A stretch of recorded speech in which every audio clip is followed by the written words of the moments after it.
What's up, everybody? Welcome back to Neon Mutant Generation. Welcome if it's your first time. I'm Amber Omega. And I'm Delta Crow. And we are back for another episode. And I am so excited because today is officially October 1st. All right. The beginning of spooky season. Spooky season is here. So we got a pretty fun top 5 coming up in a little bit later in the episode. But right now, let's go ahead and talk about what we've been watching recently. Oh, yes. What have you been watching, Crow? Since it's that fall season, I feel like I found the perfect show for it, which would be Gilmore Girls. I understand. It's that perfect fall aesthetic. You get cozy, you got a cup of tea or coffee, light a scented candle. Mm-hmm. Man, it's the vibes. Major thank you to Brian Smith for showing me the show. It's his favorite show, so it's been really fun watching it. How many seasons of that show are there? I think 7. Okay. I can't relate to any of these characters, and I find that okay. No, that's fine. I have those too. Oh my god, these are not my life. This is not my life. Rich adjacent white family, Miss Rory and Lorelai Gilmore. You got the sassy single mom. You got the academic teenager trying to navigate this quaint, perfect town of Stars Hollow, I want to say in Connecticut. Okay. It's very reminiscent of like Old Town Clovis-y vibes. Oh, okay. I see. It is a very pretty town. I get it. I just can't relate. I'm from Fresno. Yeah. Central Valley. I mean, technically I was born in Clovis, so I guess I get it a little, but like, nah. Nah, it seems so far from what I imagined. So yeah. Oh, absolutely. The girl goes to Yale, for fuck's sake. Yeah. I went to Clovis Community for like 2 weeks. That's what I got, you know? But it is very much fall aesthetic. It is a lot of fun. The cameos, the guest stars, it's fun to see people when they were younger. Like you got Adam Brody shows up out of nowhere. I'm like, okay, pre-OC.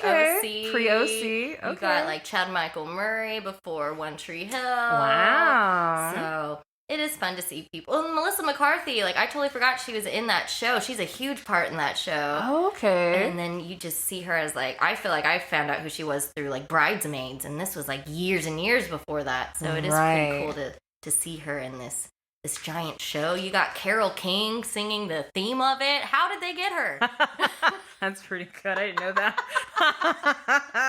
I'm like, how did you all get her? Wow. Like, very impressive. Very impressive Gilmore Girls. Again, can't relate, but it's really fun. It is a fun, sweet, like, palate cleanser from all the messed up shit I've been watching.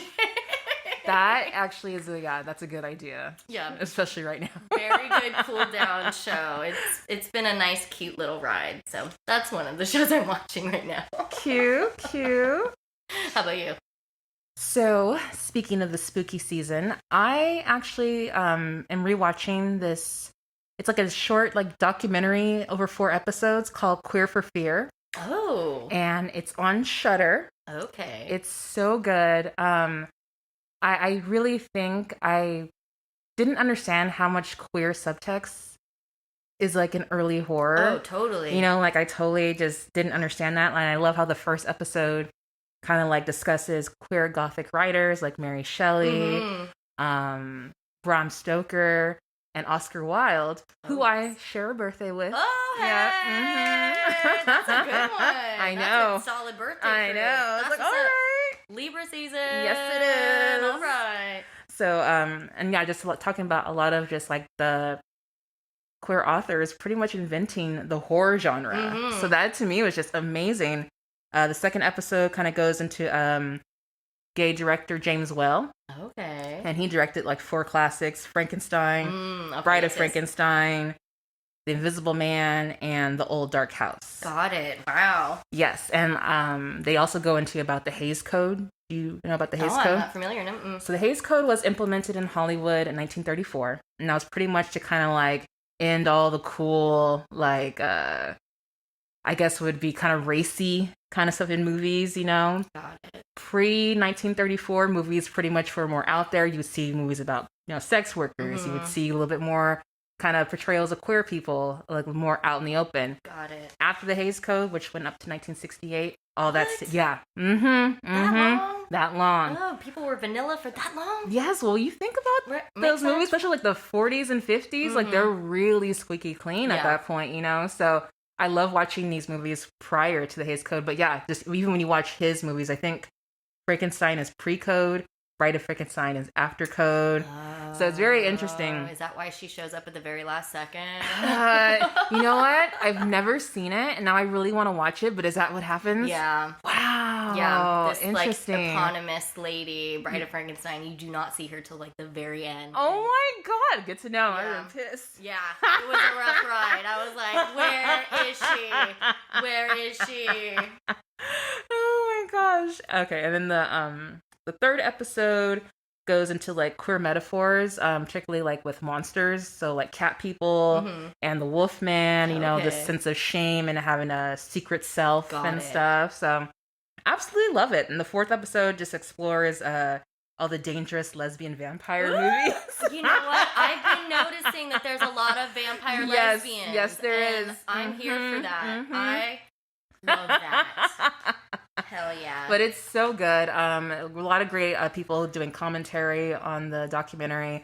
So yeah, I highly recommend it if you haven't seen it, and especially now that October has started and you want kind of a little bit of history of horror. Like, it's really cool. And I just love how queer horror is, you know? Absolutely. Like, I'm like, of course. Of course, naturally. Everything is gay. Yes. It's a spectrum. Yes. I love it. Absolutely love it. Yeah, I can think about like Renfield, like being just obsessed, you know, with Dracula, how that's written and shit. Yeah. Like, very interesting. Yeah, Tom Waits, you gay. So yeah, no, that's just a little something I've been kind of rewatching. Only 4 episodes, like I said, so it's easy to kind of get through. Watch. I love that. I definitely need to check that out. That is right up my alley. I think you dig it. Queer for Fears? Queer for Fear. Oh my god. Yes. Already love the title. Big Tears for Fears fan. Right? Exactly. They knew. They knew what they were doing. They knew what time it was. And I appreciate that. So what else are you watching? Going on to this, I guess the spooky theme, more like true crime. I just finished the new Monsters series about the Menendez brothers. Oh. Yeah. Okay. Yeah, Ryan Murphy did it. I don't know how I feel about Ryan Murphy. Yeah. The stories aren't always there, but the casting is always right. I appreciate his casting. I was surprised to see Chloe in it. I know. And Javier Bardem? How did you get him? I know. But I love how he casts, but I don't necessarily care about him. It just feels very weird. The series is incredibly depressing. If y'all know about the Menendez brothers, Eric and Lyle were accused of killing their parents. And actually they were charged for that. But they went on to claim that the parents were abusing them the entire time, sexually, mentally, physically. And that's why they killed them. Right. So that's kind of up for debate. They were charged with murder. So they are in prison right now, and I want to say that they had nothing to do with the show, or they called it out. It is a very interesting watch if you take yourself out of it being a true story. Because, I mean, it's dramatized, so nobody really knows what happened. Nobody knows about these conversations. The people, like the mom and dad are dead, so they're not there to verify anything. And then you have Eric and Lyle in prison claiming their innocence. So nobody really knows what happened in those like random conversations. It's a hard watch. I don't think it necessarily needed to be made. Yeah. But it is interesting if you forget that it's supposed to be a real story. Right. So I don't know if I recommend it. If you're into true crime and you don't care that it's dramatized, go for it. I'm always going to watch these things because I am interested, but I just don't. I don't know if it needed to be made. I just love the casting. I'm here for it. I'm a huge Evan Peters fan, so I was stoked on Dahmer. But even that didn't necessarily need to be made. Yeah, I wish he would either just take inspiration from these things and just create whole new characters or just a whole new like original story. Right. Because the Menendez one, even though I was young, I still remember when it happened. But I feel like so much of the abuse that they experienced was like kind of like put under the rug. Like I don't remember hearing that. I just was thinking, oh, they just wanted the money and all this like that. And then a recent documentary came out about their dad sexually assaulting another young boy from Menudo, the music group. Right. So, I mean, as I've kind of gotten older, I just feel like, yeah, it sounds like these kids were being abused and stuff. Totally. And from what I'm hearing from the show, it's gone a completely different kind of like narrative. And I know the brothers have called it out. And I don't know. Ryan Murphy just makes me uncomfortable, especially with this true crime shift that he's kind of going into. You know, like I rather just prefer original stories. So yeah, I think for myself, when I heard about it, I was like, probably not for me. Yeah. But I think you do have to like really be into true crime. Absolutely. It's definitely like a curiosity thing, wanting to check out how this story unfolds and how you get from, you know, rich kids killing their parents. So if it was just an original story, I think it would hit better. Yeah. But it's claiming to be, well, I don't know if they're actually claiming it to be a true story, but it is based off of a true story. These people are still alive. Eric and Lyle are still alive. And a lot of, I want to say a lot of the players are still alive outside of the mom and the dad. I could be wrong. I haven't researched that. But if it was just based off of the Menendez case, I think it would hit better because there's just so much unknown, and now you're claiming this to be the story. Right, and people are going to run with that. People absolutely are going to run with that, and it's just, I don't know. Again, I watch it for the casting because I do love Chloe Sevigny, so I had to do it. But yeah, up to you all. Proceed with caution. Yeah. It gets intense. It's not terribly gory. One episode kind of is, but the subject matter is pretty tough. No, I hear you on that. And I'm not familiar with him, Ryan Murphy. I mean, you think of like the scope of his work. You know, like Pose is the only thing I really, really watch. Oh yeah. You know, and I'm still pissed about that. So. Yeah, so we're all a little salty. I'm a little irritated with the last couple seasons of American Horror Story. That's what I've been hearing. Yeah. So, God, I don't know. That double feature one sucked. Damn. Yeah, the first one, Red Tide, with my boy Evan Peters and Macaulay Culkin. Oh wow! Right, I'm telling you, the casting, the cast that he chooses. Shit, he can get anybody now.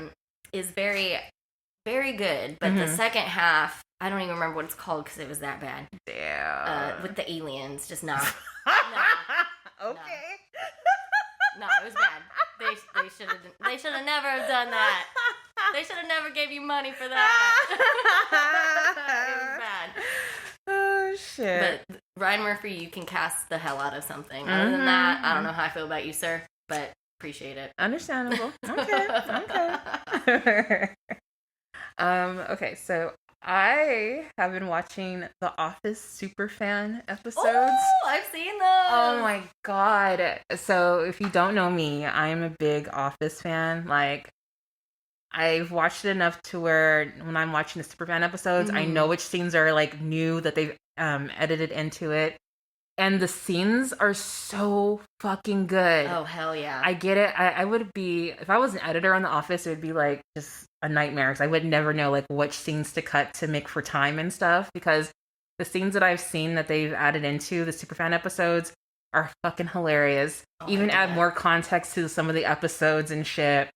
Beautiful. And they just released season 7. They're doing season 1 by 1 on Peacock. Hell yeah. And so season 7 just got finished.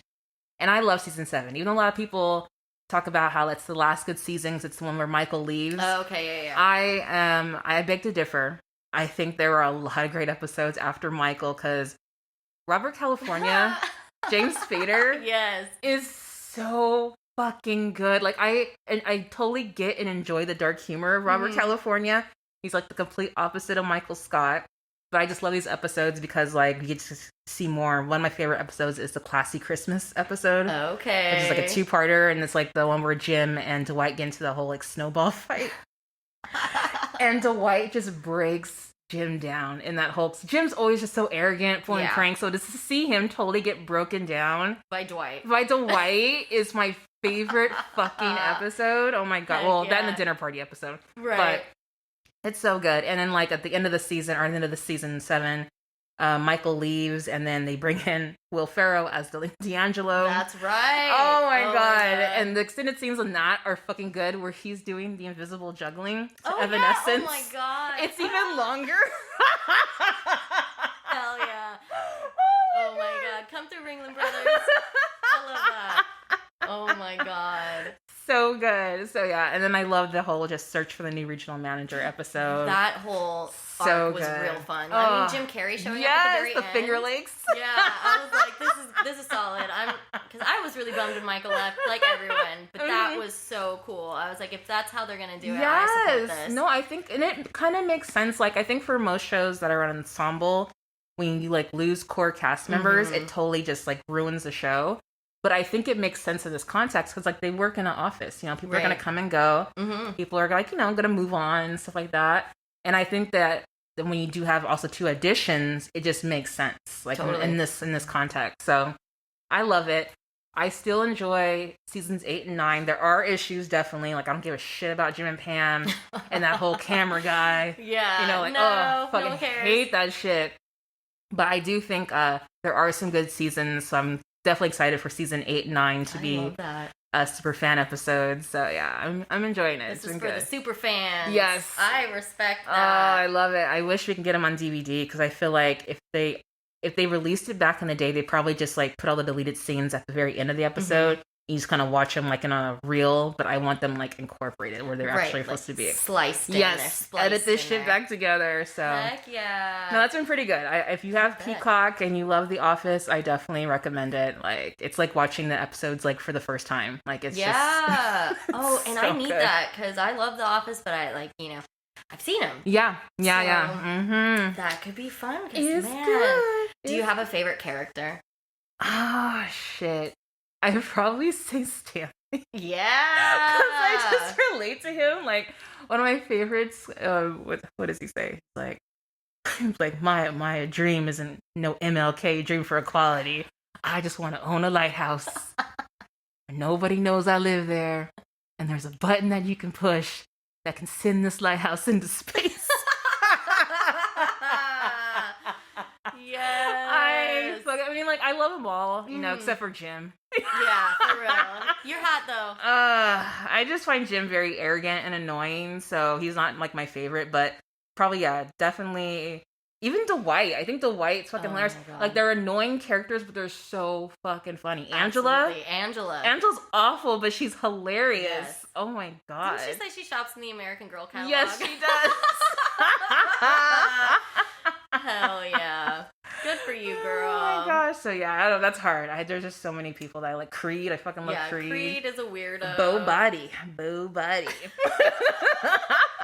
Yeah, when he becomes the manager for like... Oh my god, yes. Telling you, this season 7 is so good. So good. You get Creed as the manager. Can you imagine the chaos? It's Creed. Absolutely love it. So yeah, I'm enjoying it. It's been good. That's what's up. What else have you been watching? The third show would be the new Netflix series Chaos. Okay, I think I've heard of this. Hell yeah, it's like the Greek and Roman gods are real. Ooh. And people absolutely believe in them. And it's like not a retelling, maybe it's a retelling, but yeah. There's like mythological stories being played out in real modern time. Okay. It is so cool. Shout out to Vashina Turner. I knew to say Vashina. This is totally Vashina. The girl loves a Greek myth. I do know that. I'm so grateful that I watched a couple episodes with her because I'm like, I don't know what the hell's going on. I haven't taken that class, since senior year. Right. So she was like telling me, oh yeah, that's Eurydice, that's Orpheus, and you remember what happened with the Minotaur? And I'm like, thank you. Thank you.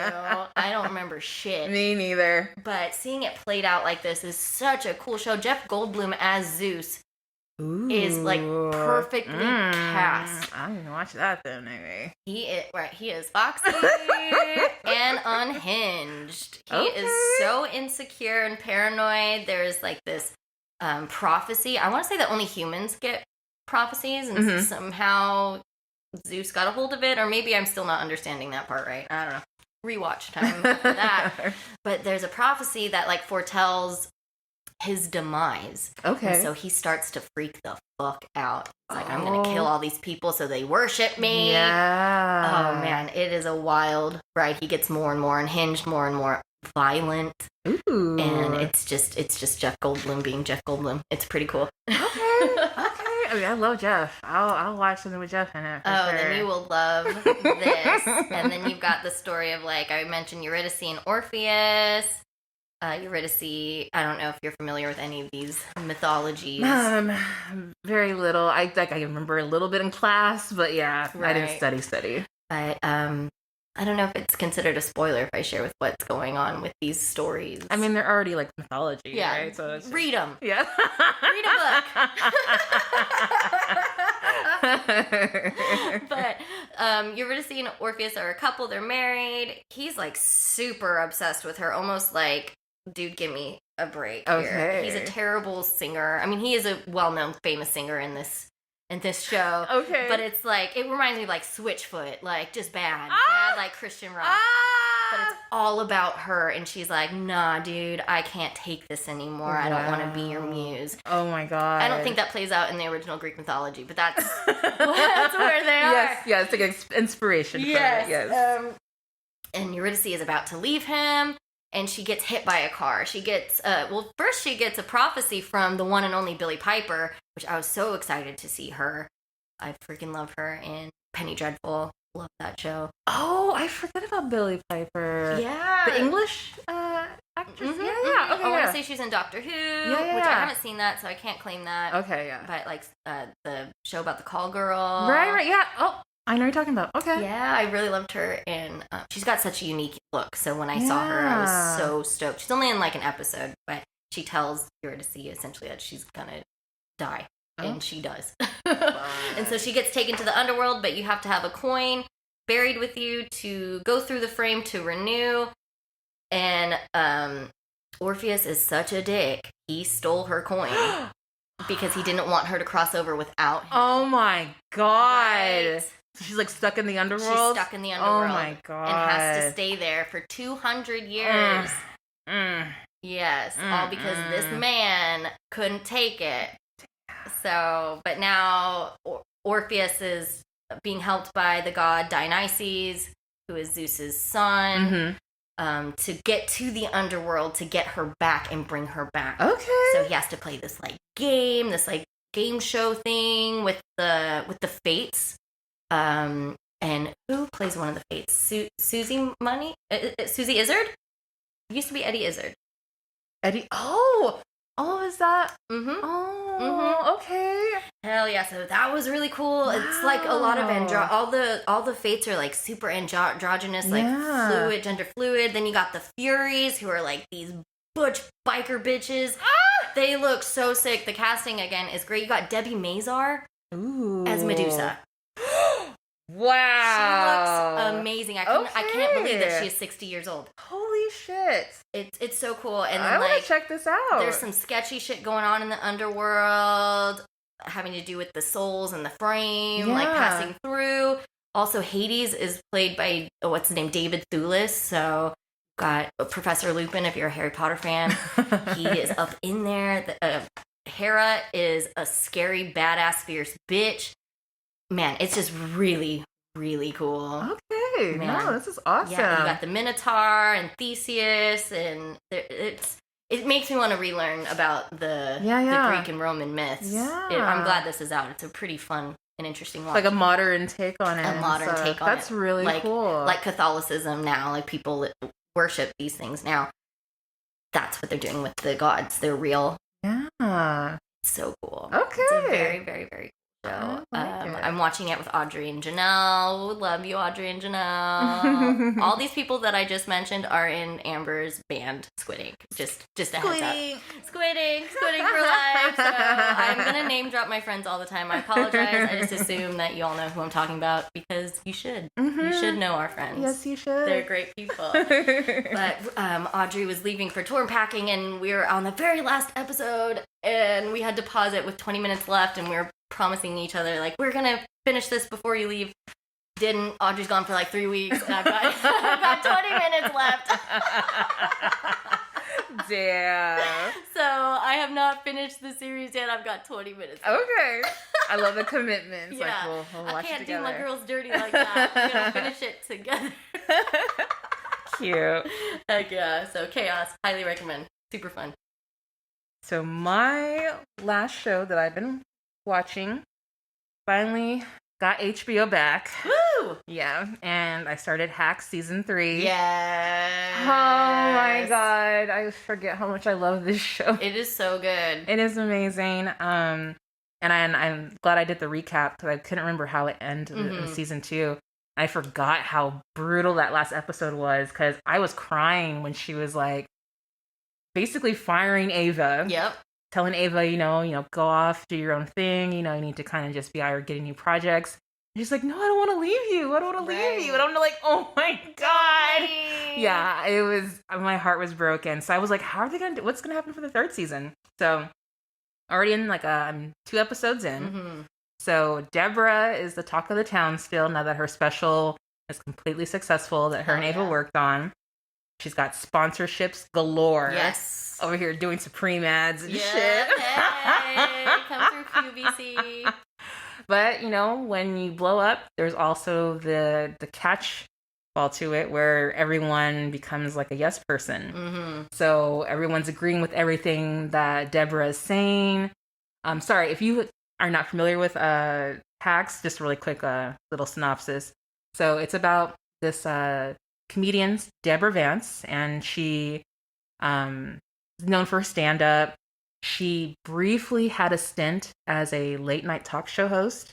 It was supposed to be her huge breakthrough, but they ended up canceling or took the gig from her very shortly. And it reminded me of Joan Rivers. So I'm like, right. Oh, is this kind of similar to Joan Rivers' story? So she kind of, since then, has been kind of working in Vegas, doing like a residency. And the show is called Hacks. So at this point, she would be kind of considered a hack. Ava is a young writer who recently got into some hot water by saying some dumb shit on Twitter. We still don't know what the fuck she said. What did you say, Ava? What did you say, Ava? I don't know, girl. I'm always still kind of side-eyeing your ass. Yeah, but for real. She said some shit that basically like kind of like lost her like really cushy gig. So her agent's like, well, hey, Deborah Vance needs a writer. And I know Ava was pretty much like, I don't want to freaking work with this hack, but she goes to Vegas and her and Deborah begin to work together. And it's, it's first, kind of very bumpy at the beginning, but they get to know each other and this great relationship kind of like starts to build for the first 2 seasons to the point where they really catapult Deborah into this like second kind of wind of her career. So now we're in the 3rd season where she's like hugely successful, being invited to all the parties, getting the awards and stuff, but you can kind of see she's like struggling because there's no challenge anymore, and people aren't challenging her in a way that she's been used to, especially when it comes to like something that Ava would do. So I think Ava now is working on a new series. After her and Deborah split, they hadn't talked, so it's been like almost a year. And the split was really hard on Ava. She went to therapy. Yeah, it's like a breakup pretty much. Yes. And she like has a current girlfriend who's like this like hot actress on like this like Teen Wolf show or something.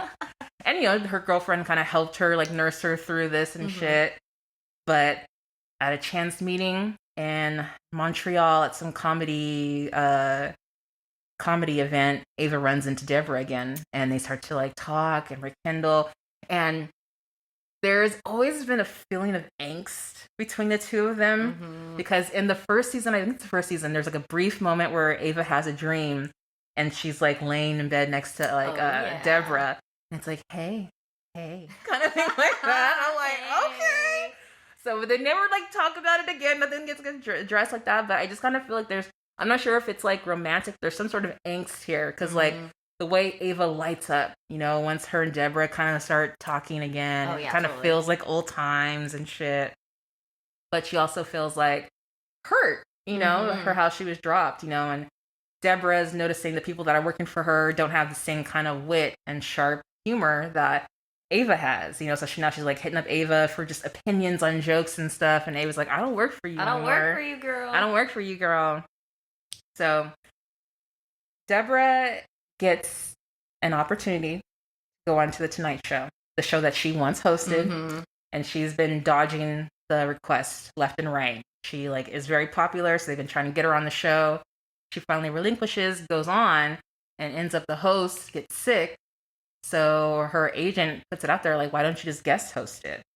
And you see her face just light up. Light up. This is the Ding, job ding, that she's ding. been wanting. Yes.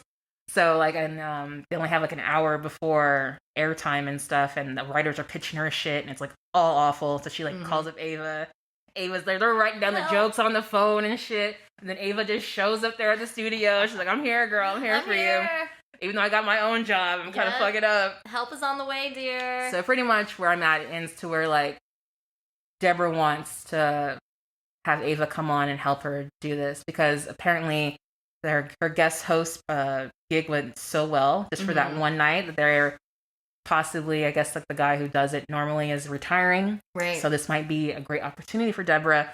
So I feel like this is what's going to set this season. So I'm like, what are they going to do for the season 3? But I'm like, this is perfect. Yep. The dream job that she fucking lost. Now she can possibly get back. Possibly get it. And now Ava wanting to, like, of course, be there again. But it's, of course, causing tension in her relationship because she's supposed to, like, be with her girlfriend. I think they're like going out to Iceland for her girlfriend's film shoot or something. Right. But she's just like, actually, Deborah just called me. Yeah, so see you later. I gotta go. And yeah, so they're pretty much on hiatus right now as a couple. So I love it. I love where this is gonna go. I'm so excited because it's really cool how they showed in the first season. You see like the old tapes of Deborah doing that Tonight Show. And they did it really well because I was like, usually when they do like a CGI shit and they kind of just superimpose their face on someone younger and they kind of de-age them. Yeah, Luke Skywalker in The Mandalorian. Yes. They did something smart with this one. They got a younger actress and then they got Jean Smart and they kind of meld their faces together and it looks way better. Oh, totally. So it just looks believable. You see this footage of her. So to kind of finally get to see her in this, and you see she's such a natural. She can fucking talk to anybody. Yes. She can strike up a conversation. She's great at improv. So I cannot wait where this is going to go. I don't know. I don't know if it's romantic angst that we're seeing or not between Ava and Deborah, but it's gonna. I know it's gonna hit it's gonna hit a fucking threshold in this season. A girl can dream, right? And I am here for it because I'm dreaming. I love Jean Smart. I think Jean Smart is beautiful. I think she's amazing. Because when I heard about the show when it first came out, I didn't know who Hannah Einbender was, who plays Ava. I love her. She's great. I've totally grown to love her work and stuff. But yeah, Jean Smart, I've always loved. And it's funny, I didn't watch Designing Women. Right. I didn't grow up watching that show at all, but she did this really great guest star appearance on Frasier. Okay. And she won an Emmy for it. It was so good. Yeah. She appears on a couple of episodes and stuff as the same character. So fucking good. Like, she just steals the show. So I love it. This for her. I'm so happy she's getting to like have this later in her career still, you know. So she's the star. Yes. She's so good. I remember seeing Jean Smart in Homeward Bound. That's where I know her from. Oh my god, I haven't seen it in so long. She's in Homeward Bound? Yeah, she's the like the barn owner where they leave the pets. Oh my god. The pets escape from Jean Smart's house. Oh my god. I have not seen it since I was a kid. Holy shit, that's hilarious. Yeah, so that's whenever I see her, I'm like, oh, that's the lady from Homeward Bound. Yeah. She's also pretty good in the Brady Bunch movie. Oh, okay. She's like the neighbor next door who's like always kind of flirting with Greg and Peter. I love that. I haven't seen that movie in a very long time. So. Oh, it's so good. I fucking love the Brady Bunch movie. I'll have to recheck it out. Definitely. But yeah, Jean Smart, amazing. Hack season 3 off to a great start. I'm so excited for the rest of the season. And I think she just won an Emmy for this season. Oh, hell yeah. Good for her. So, yeah, no, congratulations. So, no, it's a good one. Well deserved. Yes, it is. Oh my gosh. What's that character's name? She's the agent's assistant. Oh, God. I can't remember her name right now, but I know what you're talking about. Her real name is Megan. But, oh, God, I can't remember her character's name. Oh, I don't know. Okay. I want to say she's a stand-up comic. I could see that. She's hilarious. That character is so good. I feel so foolish for not remembering her name. I know. Oh my god, so good. Yes. And then Trey from Broad City is the agent, so love it. Okay, yes. No, it's a great cast. Really, solid cast. really well done. Lots of cool cameos as well. Yes, Very I love cool. Laurie Metcalf from last season. Oh, when they yeah, were the on best the tour. Yeah, the tour manager. Man, if only we had that kind of wrangler on tour. Gosh, for real. It's like, I could get used to that. Like, she was serious. She was so serious. That was her job. Man. So yeah, I'm curious to see who's gonna maybe pop up in this season so far. Hell yeah. Yeah, they've had a really good good way of casting a lot of good actors, just like kind of small parts and stuff, but I love seeing them. So. Absolutely. It gets so exciting. Mm-hmm, Oh man. I'm so excited for you to watch this season. It's pretty good. So you finished it? Mm-hmm. Okay. Yes. All right. I'm definitely. It's only 8 episodes. I'm not trying to binge it all in one day. So I know, because only like 20 minutes per I episode. know, and that's what pisses me off. I'm like, give me an hour. Right? If it's only gonna be 8 episodes. Oh yeah, I'm pissed. I totally forgot how short the episodes were. Right? Like, why give me an hour of the Menendez brothers when I can have an hour of hacks? That's what I want. Right? That's what I want. I don't want to be traumatized for an hour. I want to be laughing and giggling, feeling good for an hour. I know. Get it together. Yeah, that pisses me off. I'm like, all right. Fuck. That's why I hate like about new TV shows now. Mm-hmm. Seasons are way too short. 8 episodes can give me fucking 10. Yes. Right. Come on. Yeah. Chaos is only 8 episodes as well. Is it really? Yeah, but Shit. they do make it like an hour. Okay. So. See, at least that. But yeah, no, I'm gonna try to ease my way through it because I really want to enjoy it. Yeah. Because I've missed it. I've missed it so much, and I just forget how much I love just her little world and stuff. I love getting sucked into it. Like the first season, her like needing to have soda from the fountain. Oh. I related to that so much. Totally. That's the best way to drink soda. I was like, this is amazing. This is amazing. And of course, she's like, no, this is the way I want it. Don't give me no fucking can, Right. no bottle. Just none of that. And she has like actual soda fountain in her house. I love it. I fucking love it. So yeah, she's just a really amazing woman. And oh my god, the scene where they go to her warehouse with all her fucking clothes in it. Yep. Oh my god. I would give anything just to like walk around in there. Walk around. Man. The Metropolitan Museum be damned. Seriously, I want to go there. Seriously. So yeah, beautiful. I'm so excited. So yeah, not letting me down, Hacks. Once again, I love it. Thank you so much. Thank you, Jane Smart. Love it. Okay, so we're going to take a quick break. And when we get back, we'll get into some of our movie reviews.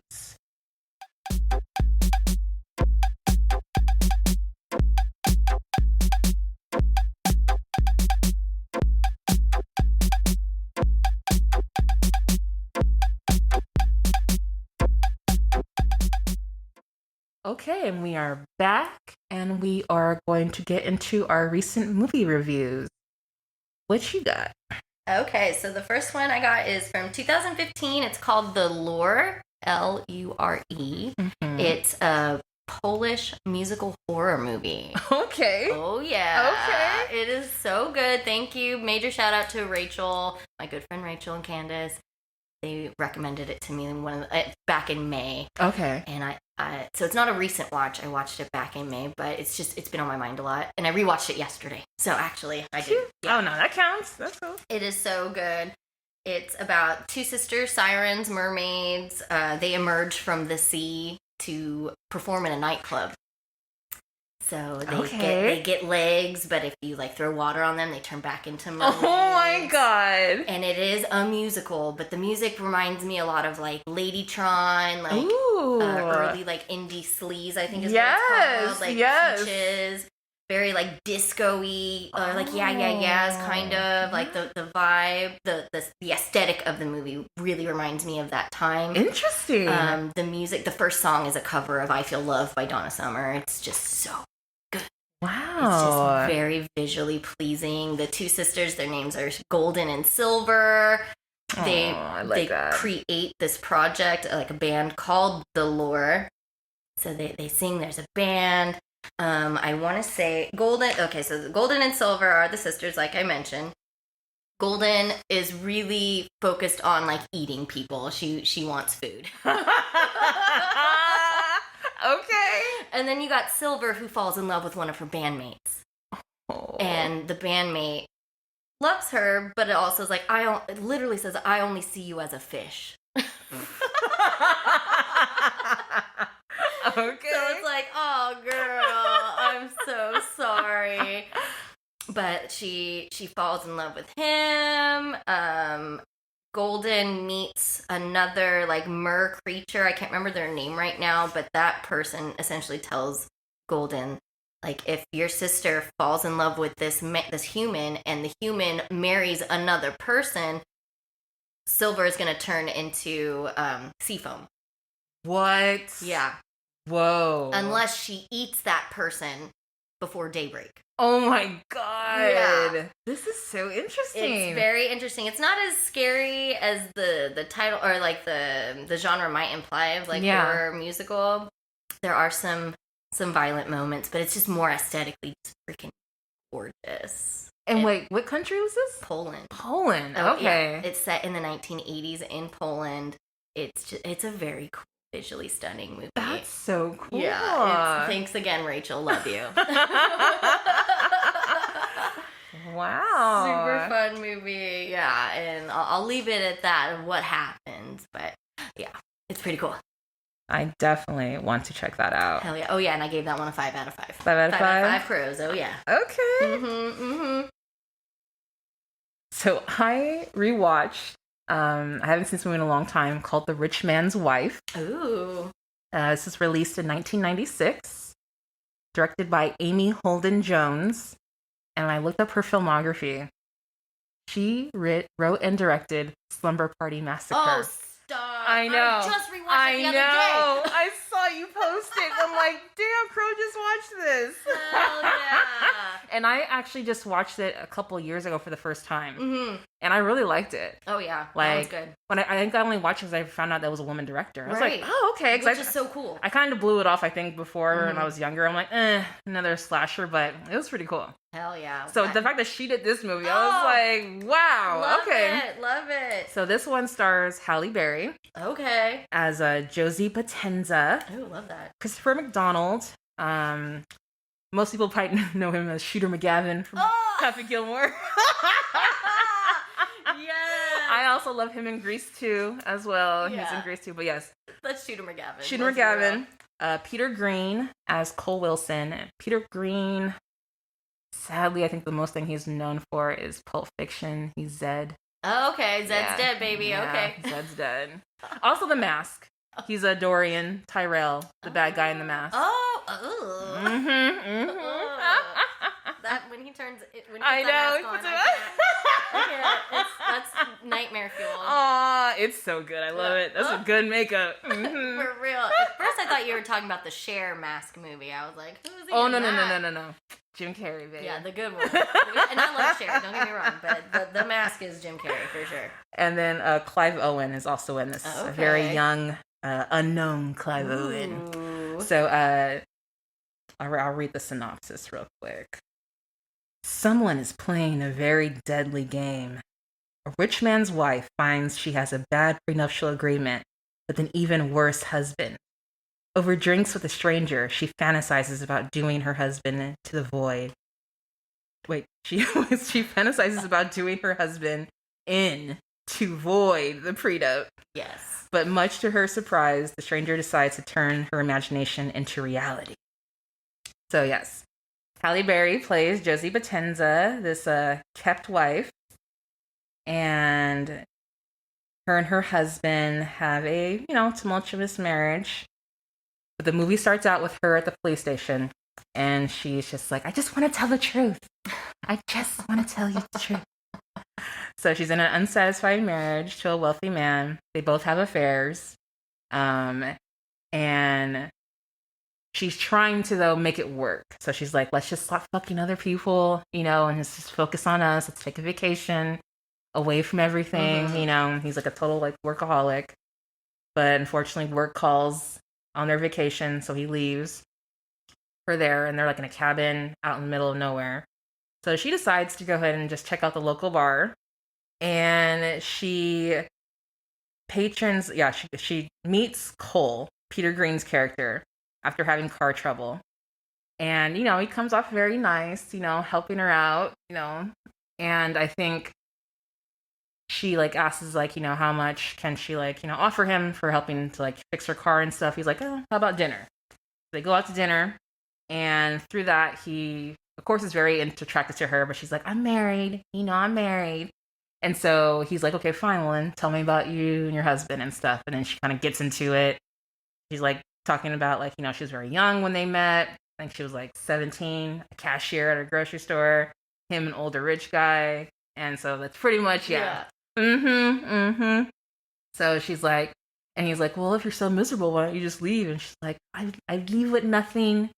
The prenup is, is fucking airtight. And so he offers to kill her husband. Oh, okay. And then she's like, no, it's not what I meant. Like, let's dead that conversation, And so he takes her back home. But of course, at this point, he's already admitted he's going to kill someone for her. So like, he's like pissed off that she's not going to go along with it. Totally scares her, but she luckily has a gun in the house and scares him off and stuff. Nice. Goes back to the city with her husband. And again, they're trying to reconcile. Things are looking good for them.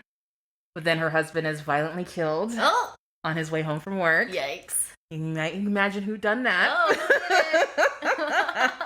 surprise. So lots of twists and turns. I won't give up too much away because I don't want to spoil it. I'm trying to just decide if I want to do spoilers or not. Right. But I'm like, all right, I won't give too much away. But there was a lot of twists and turns and stuff. And I think the biggest thing is that we kind of like realize is like, can we trust the narrator? Right. Because Josie's narrating this whole story. So we're always seeing things from her point of view.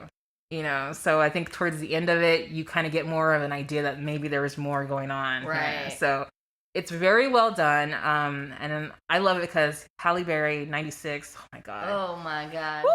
Oh my God. Yes. And then she got like 3 white men chasing after her that, like, please, baby, please. And she's like, no, I can't. I couldn't possibly. Hell yeah, get it, Halle Berry. Yes, girl. Good for you. I love it. I think I was in the mood for like I guess like I would kind of say it's like a 90s film noir. Right, you okay. know? So like it definitely has that where I think film noirs were kind of known for like, can you trust women in this? They're usually not as a trustworthy narrative character, right. And they got something else that they're trying to like cook up or something. Yeah, multifaceted, complex. Right, which I love. I'm all for that. So that's a good one. I haven't watched it in a long time, so just rewatching it the other day and just remembering just how much fun it is. And hell yeah. She fucking fights for her life in this one. Like, Halle is fighting for her life from all these men, and she manages to do it. And of course, the cops are under her spell too. They're like, damn, she's hot. So, like, everybody. I get it. I'd let her kill my husband. That's a good one. I think like for 90s kind of, I wouldn't say erotic thriller. There's not a lot of sex in it, unfortunately. Sure. Unfortunately, yeah. Because otherwise, I would label it an erotic thriller, but it's not enough for my taste. So more of a film noir, but I think it's really good. I think it's very underrated when we think about like her 90s films and stuff. But I think it's a lot of fun. It's a good one for like you want something kind of like little action packed and thriller. But those with some good twists and turns. I love that. And written by the same person who did Slumber Party Massacre. Yes. That is so cool. I know. And she also wrote this one that I want to watch called Love Letters with Jamie Curtis. Ooh, okay. Yeah, I think it came out like in the late 70s. It looks pretty good. Oh, I'm so into that. I'm totally going to check it out. Gotta check that out. That was an amazing surprise. For real. I love that. Man, full circle. I literally just watched that movie the other day. That's why I was cracking up. I was like, Pro, totally just watched this. I'm cracking up. Like, I totally would not expect that. Oh my, that's amazing. Heck yeah. Shout out to Mitchell for his birthday movie. It was his birthday movie. So yeah, Rich Man's Wife. I highly recommend it.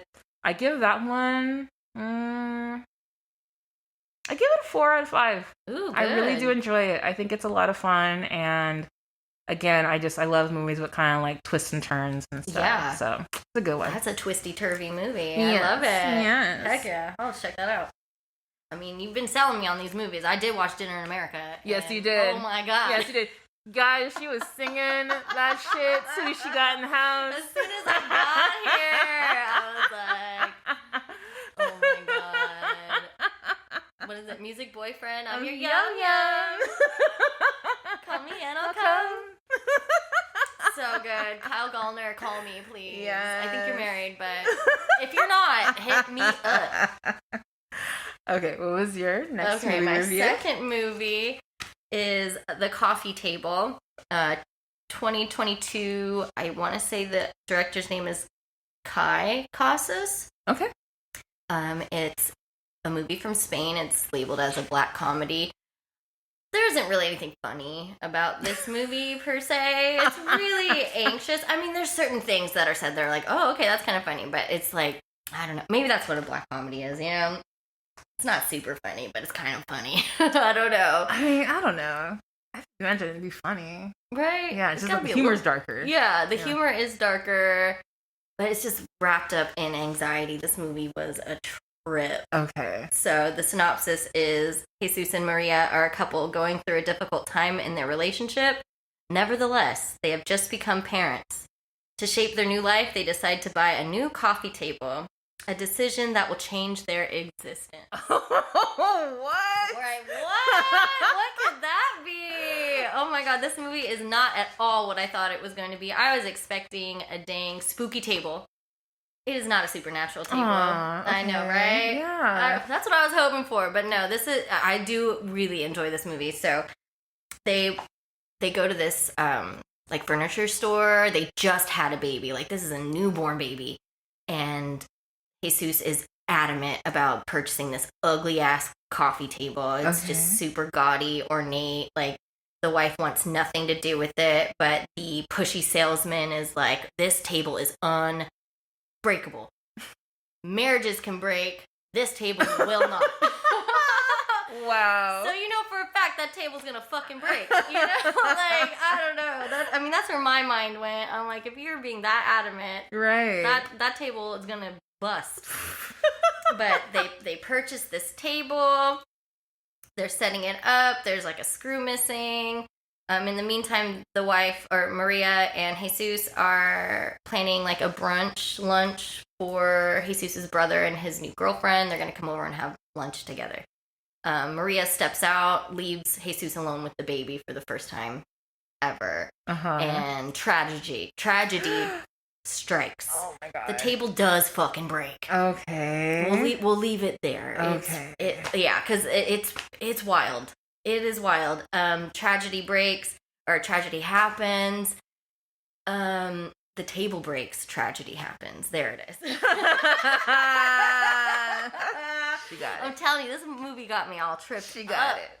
That movie got me all tripped up. It was so anxious, like, grief-stricken by the events that happened. Jesus cannot tell his wife about what happened. So they go about business as usual while this man knows something terrible has happened. Oh my god. And everything is just happening as normal, but you can see Jesus slowly breaking down and losing it. And it's just regular conversations with everybody else, but you can just tell this man is fucking struggling. Yeah. And also in the meantime, there's like a very young neighbor, I want to say she's like 12 or something, who is convinced that Jesus is in love with her. And Jesus is like, no. She's like, no, you tried to kiss me in the elevator? And he's like, I absolutely did not. Oh my god. And she's like, well, you wrote me love poems. And he's like, no, you said you had a school project about poetry, so I gave you a poetry book. It was for your school. Oh like, my god. I am not in love with you. And she's like, yes, you are. I'm going to tell my parents.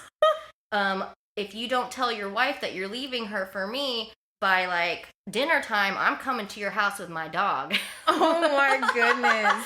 So that girl does show up, and then like, the ending is just something else. It's just so anxiety ridden. Yeah. Knowing that this man knows something terrible happens. How is he going to tell the wife? How is the wife going to react? It was so wild. So wild. I wish they would have wrapped it up just a little bit better. Yeah. It was still a pretty short movie. I want to say an hour and a half, but even then, I feel like maybe it could have just been a little bit shorter, or like get the pacing. The pacing was a little off, but it was still incredibly good. And if it wasn't gonna be a spooky table, I'm glad it was that. it was good. It was just like, oh my god.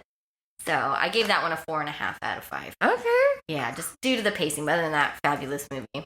Wow. Highly recommend it. It's crazy.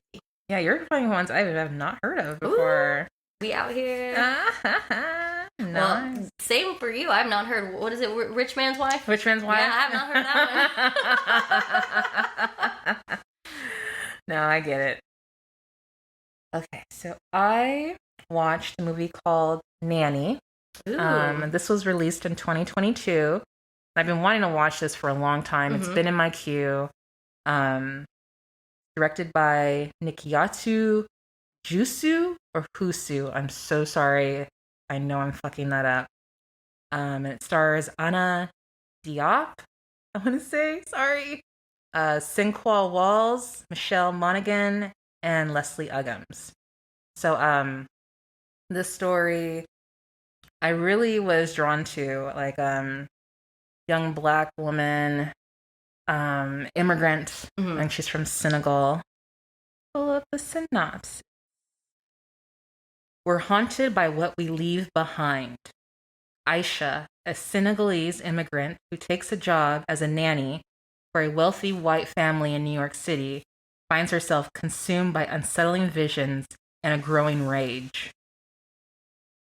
So Aisha has been in the U.S. for about a year, and she has a 6-year-old son back in Senegal, and she's like right now trying to save up money to bring him to the States. So begins to nanny for this white family. I already love how they just really implement like the cultural disrespect, you know, that you got it. So it's like, you know, the mother has like all these like pre-planned meals for her daughter because they have like one young daughter. I think she's probably the same age as the character Aisha's son, and her son is Lamine. That was her son's name. So she's looking after this little white girl, Rose, and Rose has a very strict diet. Her mother doesn't let her eat anything, you know, it's too spicy. Oh, okay. So mayonnaise is too spicy. You know? So yeah, and then you kind of learn is that it's the mom who's the picky eater, not the daughter. Not the daughter. Right. Projection. Yes, wow. Exactly. So the father, Adam, is a photographer, and in his office he has like all these pictures displayed, and it looks like what he mostly photographs is like civil unrest, oppressed people, you know, fighting for their fucking lives and shit. And one of the photos is of a young Black man, and there's like a big huge fire behind him, and he's saying like, yeah, that guy gave really good speeches, he could just captivate people like Malcolm X, you know. And it was just like,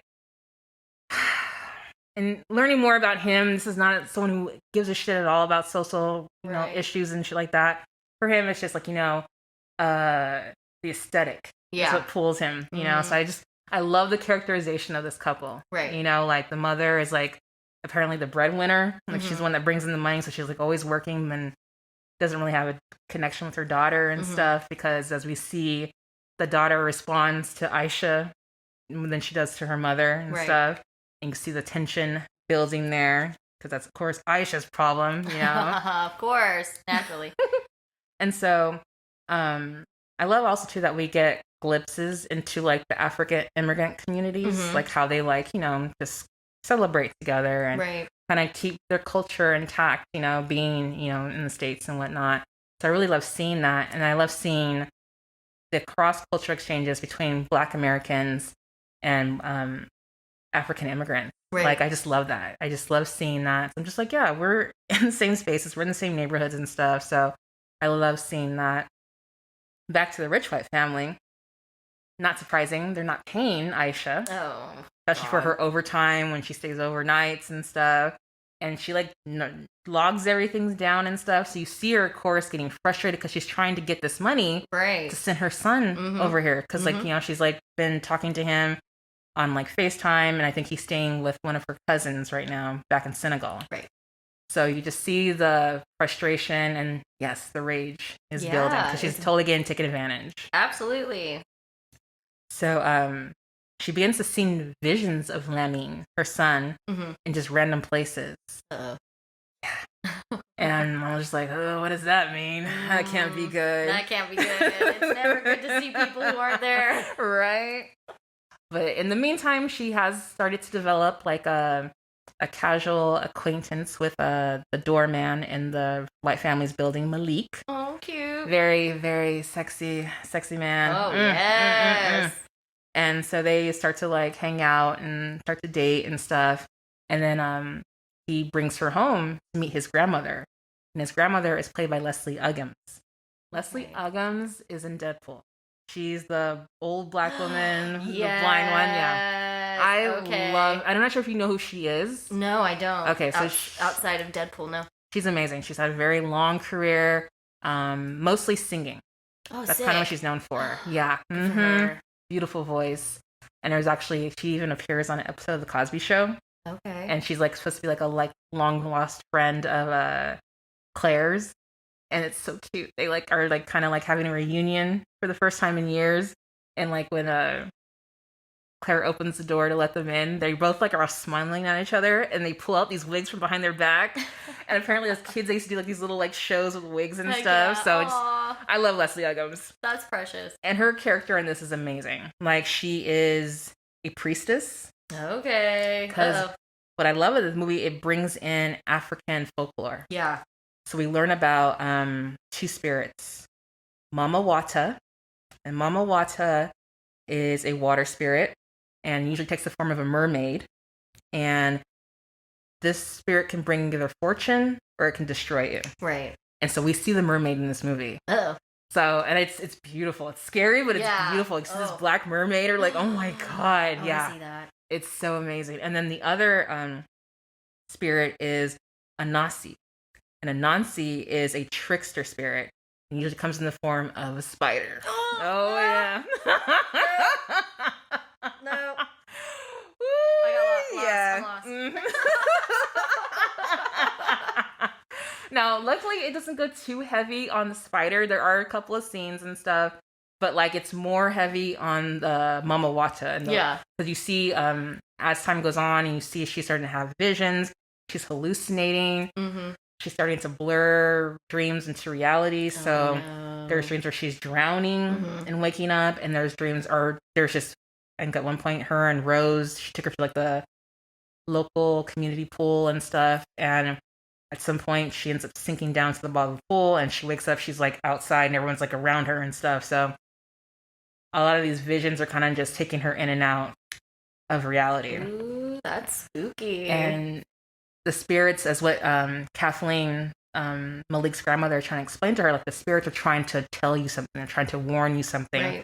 Don't let your head go below water, stay above water. And you need to like take heed of these warnings because they will consume you, So I'm like, okay, because it's described kind of as a supernatural horror, but it doesn't go too far into the horror. Got it. But it does have those elements. I say more of a drama kind of horror. Okay. I like that. Yeah, no, it's really good. So, like I said, the dreams are starting to blur into reality.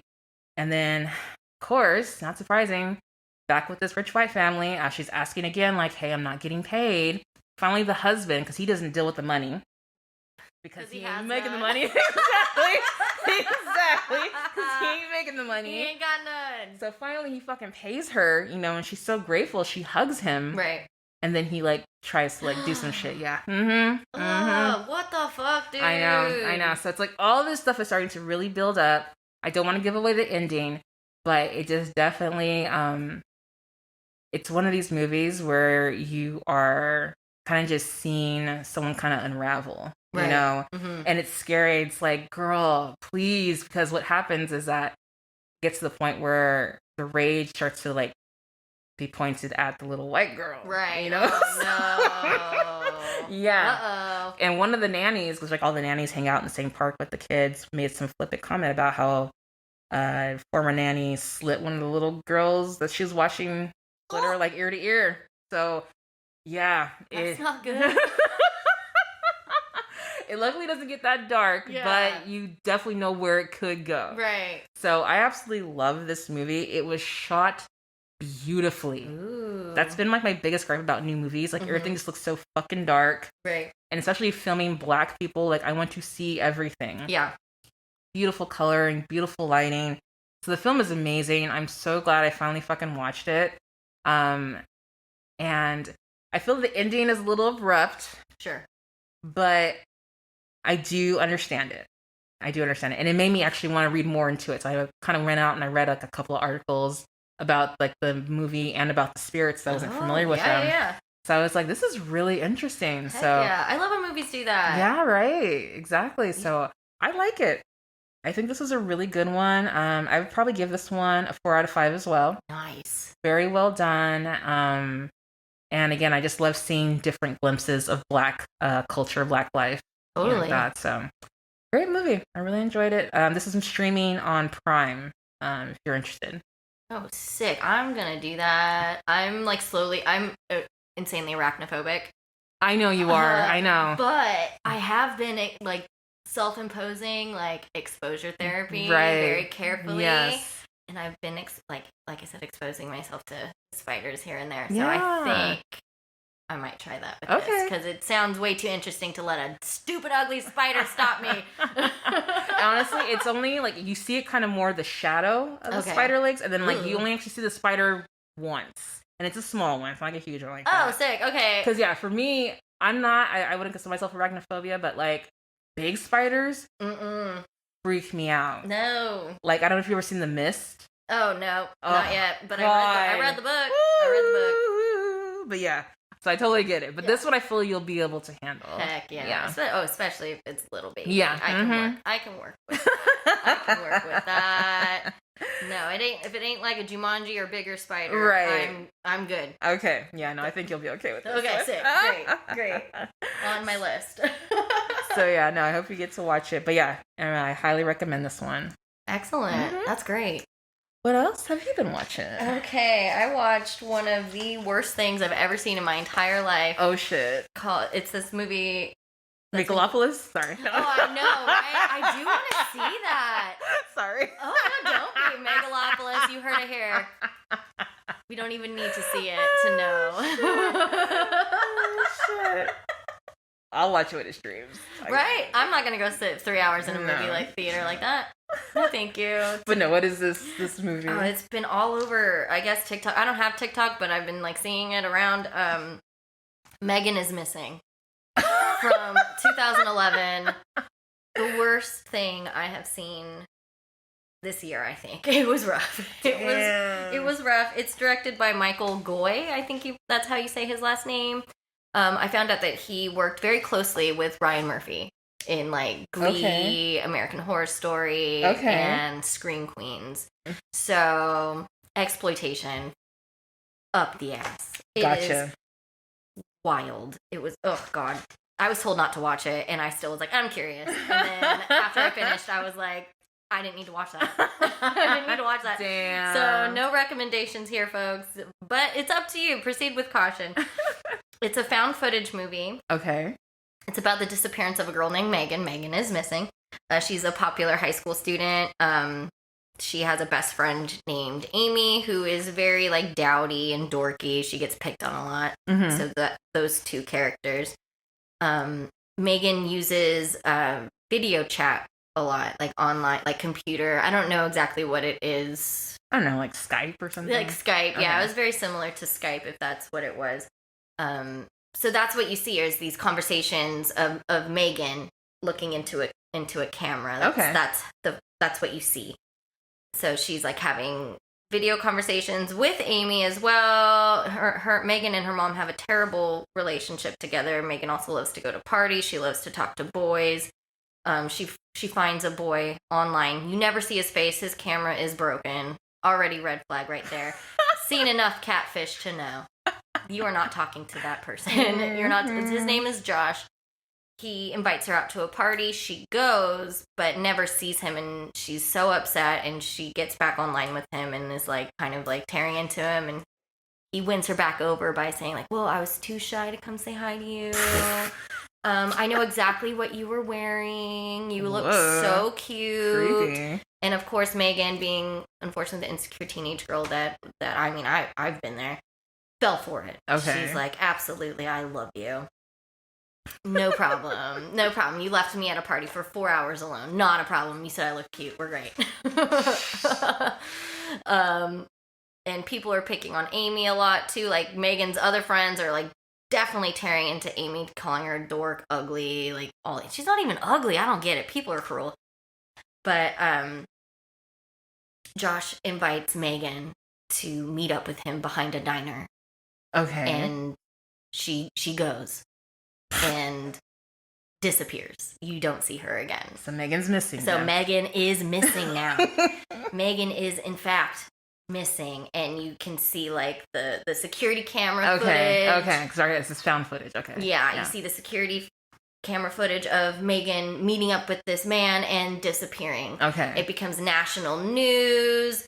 Amy then exposes Josh, like I think it was this person, Josh, who took Megan. Mm-hmm. And Josh is now contacting Amy, threatening her. Like, if you don't stop something, I might have to pay you a visit. Like, something bad's gonna happen to you. Oh, man. And Amy is so dorky. She's like, oh, what? But and she's just so innocent. She's so precious. She like brings her teddy bear with her everywhere, and I can relate to that. I have a funny bunny. Aww. I felt like I was Amy. I was like, okay, I get it. I have my bunny rabbit that I bring with me everywhere. I get it. But Amy is also doing like video diaries. So we have her footage as well of like her day to day talking to her mom. She has this little like secret hidden spot. This is in North Hollywood, by the way. This like secret hidden spot that looks like it could be underneath a freeway. Okay. I'm not sure, but she like is hanging out there talking about Megan, and you see a creepy dude standing in the corner, and you're like, what the fuck is that? And then out of nowhere, Amy gets taken too. Wow. Yeah, she is now missing as well. Amy is missing. Megan is missing. Her little bear is missing. Oh my gosh. And at this point in time, pictures of a tortured Megan are being put up on fetish sites. Oh my god. So you see terrible imagery of this. She's 14. Oh no. So it's veering into like almost like child porn. Yeah. It's just the last 20 minutes are the worst things I've ever seen, because Amy still has her camera on her, so you see where she is taken. Yeah. You see what happens to Megan, and you see what happens to Amy. It is not a feel good story. Oh my it is just god. It's terrible, because these are children Right. being absolutely tortured. I don't know if assuming they're not teenagers filming it. Yeah. But they are portrayed as such. Yes. No, I get you. It is awful. The director went on to say, like, this is supposed to be a PSA of, like, you know, avoiding online predators. I'm like, who the fuck are you showing this to? Right. Like, there's no, this is just an excuse for you to be sick. Exactly. Like, no, no child is gonna watch. Oh, you shouldn't be showing a child this. I shouldn't be watching this. It was not a fun ride. There's nothing really redeeming about it, other than I did enjoy like the Skype, how that was set up. Yeah. I thought that was a cool idea. I want to say it might have been one of the first ones to do it that way. It was 2011, so I think that's what it was said, like what was said. But it's been popular with young adults now. It's all over TikTok. I did find it on Instagram. That's unsettling. I know. Oh my god. I know. And even the director came back out due to this, like, what would you say, like this A resurgence of resurgence? it? Thank you. Resurgence of this movie, and he's like, what did he say? He was like, nobody should watch this.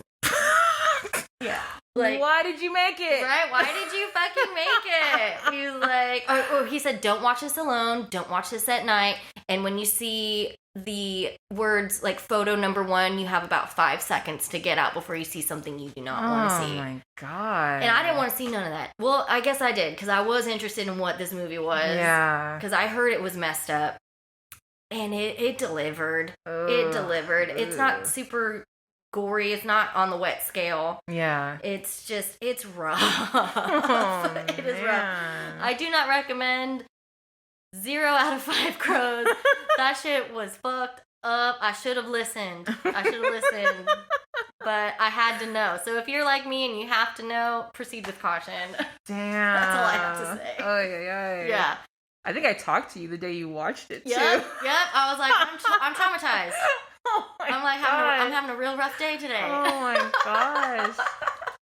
Damn. No, I was warned. Do not watch this. You're not gonna feel good. And I had to see it for myself to know. Yeah. Ooh. Ugh, rough. 0. Don't do it. Don't do it. I probably will not. Yeah.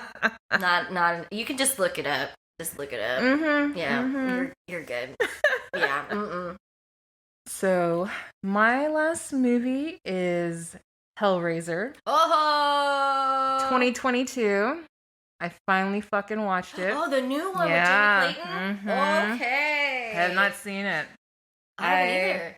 Oh, you haven't I've either? never seen it. Okay. I thought maybe you had watched it. No, Okay. no. That one is an Amber Fergana movie. Amber loves Hellraiser. I love Hellraiser too. Oh, yeah. I mean, I love OG Hellraiser. I even like Hell on Earth Part 3 Okay. too. There is some interesting scenes in that one. Nice. I didn't go further than the second one. Second one I can't do. Yeah, that's where the wet scale was invented for me. Yeah. was the second It's movie. so gross. I cannot sit through it. I've No. watched it maybe once, but I'm like, this was not what I wanted from the first one, Yeah. or not what I was getting from the first one. So it was just for shock value. I don't think Clive directed that one at all. Good, because it was rough. Yeah. That was rough.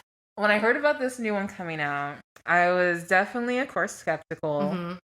And then when I heard Jamie Clayton was going to be playing, they call her the character the priest. Oh, okay, got it. Because Hellraiser isn't like actual character; it's just like the title of the movie. Right. But yeah, I was like, okay, and we've been watching L Word Generation Q. Anytime we can mention L Word, gonna Anytime, do it. yes. Yes. So Love I was interested. So no, it's been in my queue for the last like 2 years since it's been out. But I'll read the quick synopsis. Unlock your fears. A young woman struggling with addiction comes into possession of an ancient puzzle box. Unaware that its purpose is to summon the Cenobites, a group of sadistic supernatural beings from another dimension. So what I love about this is it's not a remake. Hell yeah. So it doesn't touch the first movie at all. It doesn't even connect the first movie at all. Nice. So it's pretty much just a sequel. Yeah. It's like a modern sequel, which I really enjoyed. It stars Odessa Azion? Whoever, I'm sorry, I'm totally butchering your name. And she plays the lead character, Riley. Okay. I love this actress. Nice. Like, this is what really, like, actually got me into the movie. I feel like if the lead character doesn't really sell you, because I loved Ashley Lawrence in the original. Right. She's amazing. One of my favorite Final Girls.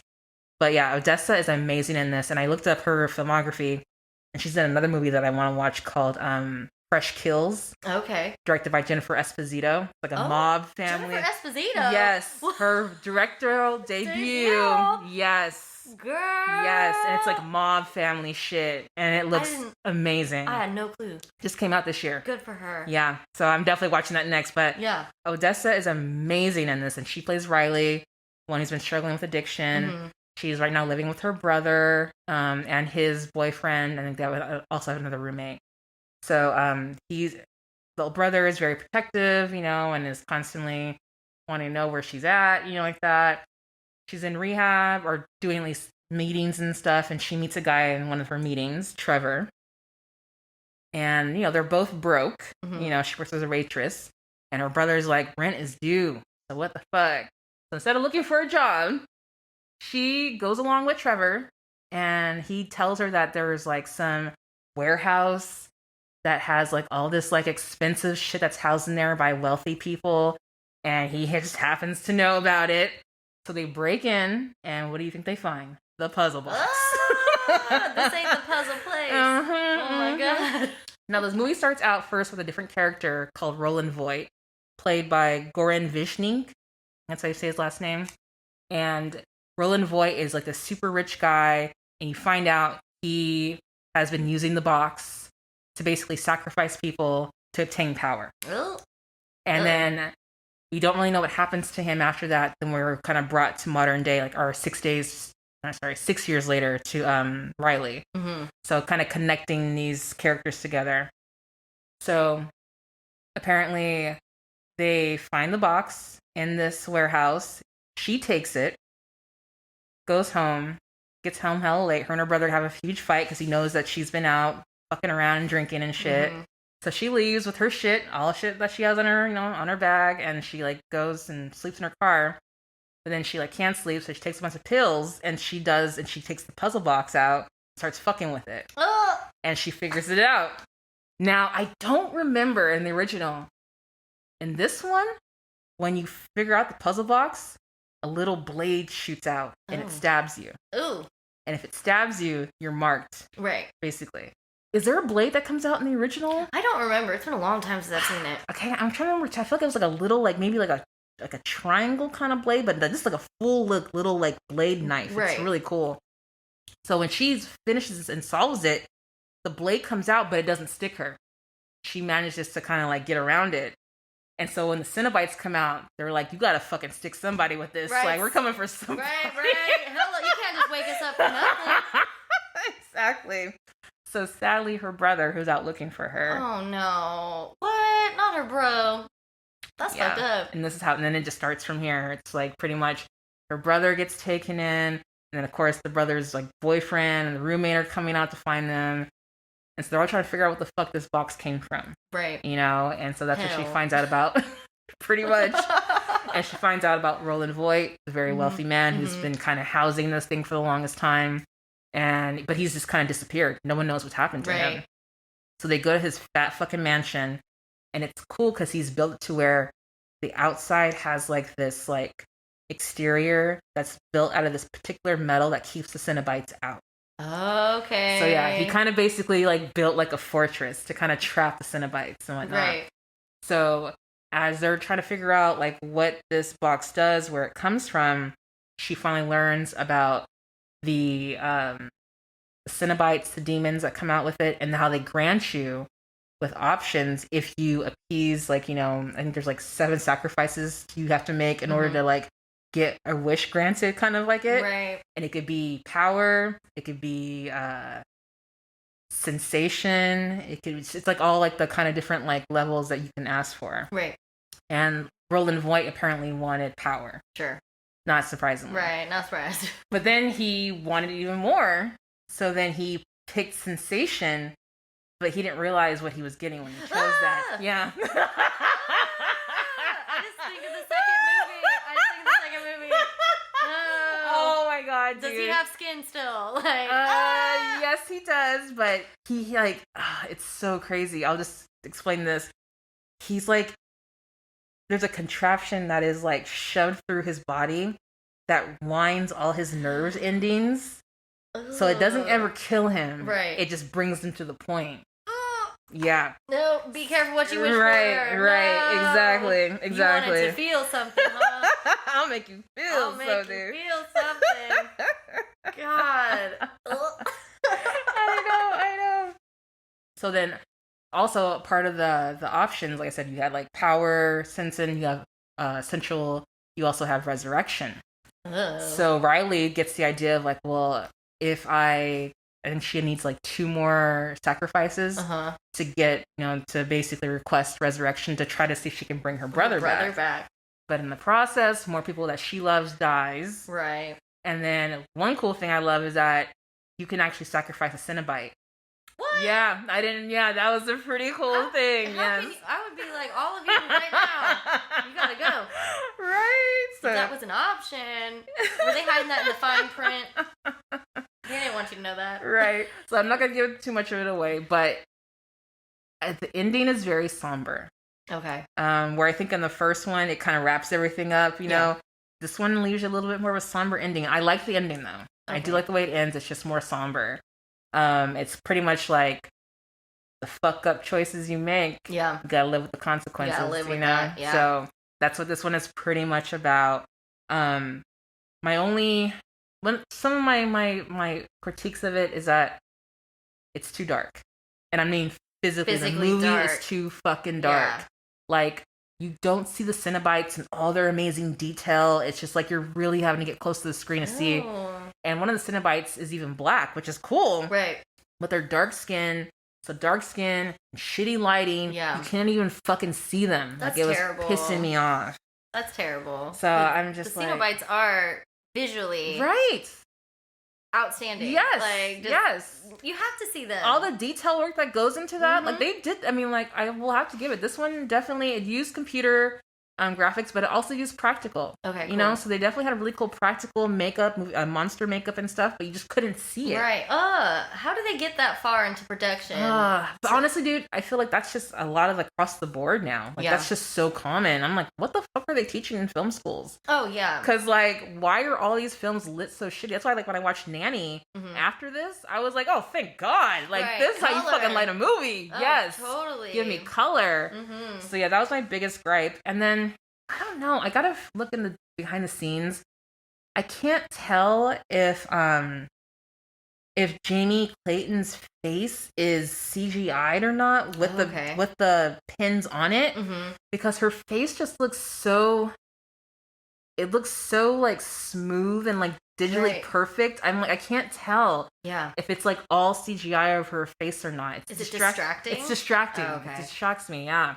I mean, otherwise, I feel like her armor and everything is cool. It's not like black like it was in the original. It's like kind of pink and red. It's really interesting. Oh. But like, yeah, I was just like, her face just it drives me nuts. I can't tell if it's like CGI or not. Yeah. Ew. Yeah. So that was like one of my gripes, and then definitely lower on the wet scale. Okay. Definitely lower on the wet scale. I had to actually make sure it was rated R. I'm like, is this rated R? Oh dang. It's not. I mean, like, it's not like that PG, but it's just compared to the original. Yeah, for sure. Specifically that gross ass second one. Right. Thank you. Like, I'd probably give this maybe like a 2 on the wet scale. Yeah. For a Hellraiser? Yeah. It's not that wet. And interesting. You really miss, like, oh god, I just love like the claymation they use. So like when you see Frank's body kind of being like built back up. They do that in this one, but it's CGI. Oh. So it's like... I hate it when they do that. It's like, you saw how well it worked in the first movie. Why wouldn't you go do that? Like, why wouldn't you do that? I know. I'm not sure. I'm not sure if it's like a budget thing and stuff. I'm sure it requires more people to work on the claymation. But like, yeah, it just doesn't give you the same feeling. And like, the claymation just looks amazing still to this day. Like, it just looks so cool. But yeah, no. I think it's a decent movie. I think what sells it is Odessa, the lead actress. Like, she is amazing. Like, I love her character. Her character is complicated, fucked up, screaming at her, but you're also like, damn, girl, I'm so sorry. Yeah, I'm like, sorry. This sucks. Life has been hard. Yes. So I would probably give this one 3.5 out of 5. Because I feel like it's definitely, if you love Hellraiser and you've been kind of on the fence about watching it, I would say definitely give it a chance. They do really well with set design, which I was surprised by, because everything now is shot on a fucking green screen. Right. So they really, like, when the Cenobites arrive, they really do a cool job of kind of like creating, like, wherever they're at, it kind of just gets encapsulated by like the Cenobites, kind of like their arrival and stuff. So everything just gets kind of like there's one scene where, God, poor girl, she just got marked and they're like in the back of the van trying to get away from the Cenobites. And everyone, like, you know, the driver and the pastor, like, they're like arguing, like, no, the road's here, we're lost, blah, blah, blah. And she's in the back, and as she's like sitting back there, the perspective of them, like right here, like in the back seat, is moving further and further away from her, or it feels like she's like kind of like outside of the van now. Yeah. It is just, I love the imagery that they do with that, because it really trips you out. Totally. So, really cool in that way. So I think I get what they were trying to do. I would even be open to a sequel. Oh, you know, right with the same with Jamie Clayton, and they definitely for like the fan bros, it's a woke Cenobites. God, even the Cenobites can't get away from it. My God. We got an Asian Cenobite, we got a black Cenobite. Oh yes, my God, they're pissed. I love it. So yeah, I definitely would love to see if they do another sequel to this. I'd be open to it. The rainbow Cenobites. I love that. Just make it brighter. Just make it look better. Turn it up. That's all I ask. Just better lighting. Because, fuck, the original looked amazing. Like, you saw everything in that, and that's a dark movie. Almost too much. True. Saw almost too much. It's like, you can turn that down. Right, turn that down a little bit. Like, the fuck? But no, I'm actually happy I finally fucking watched it. It's been on my list for a while, so no, it's pretty good. I have to give it that. Heck yeah. I need to check that out too. Spooky season. Yeah. Hell yeah. Oh yeah. As of recording this is officially October 1st, so getting it on the go, getting it ready. Let's take another break, and when we get back, we're gonna get into our top 5 possession movies. More ghosts, but that's okay.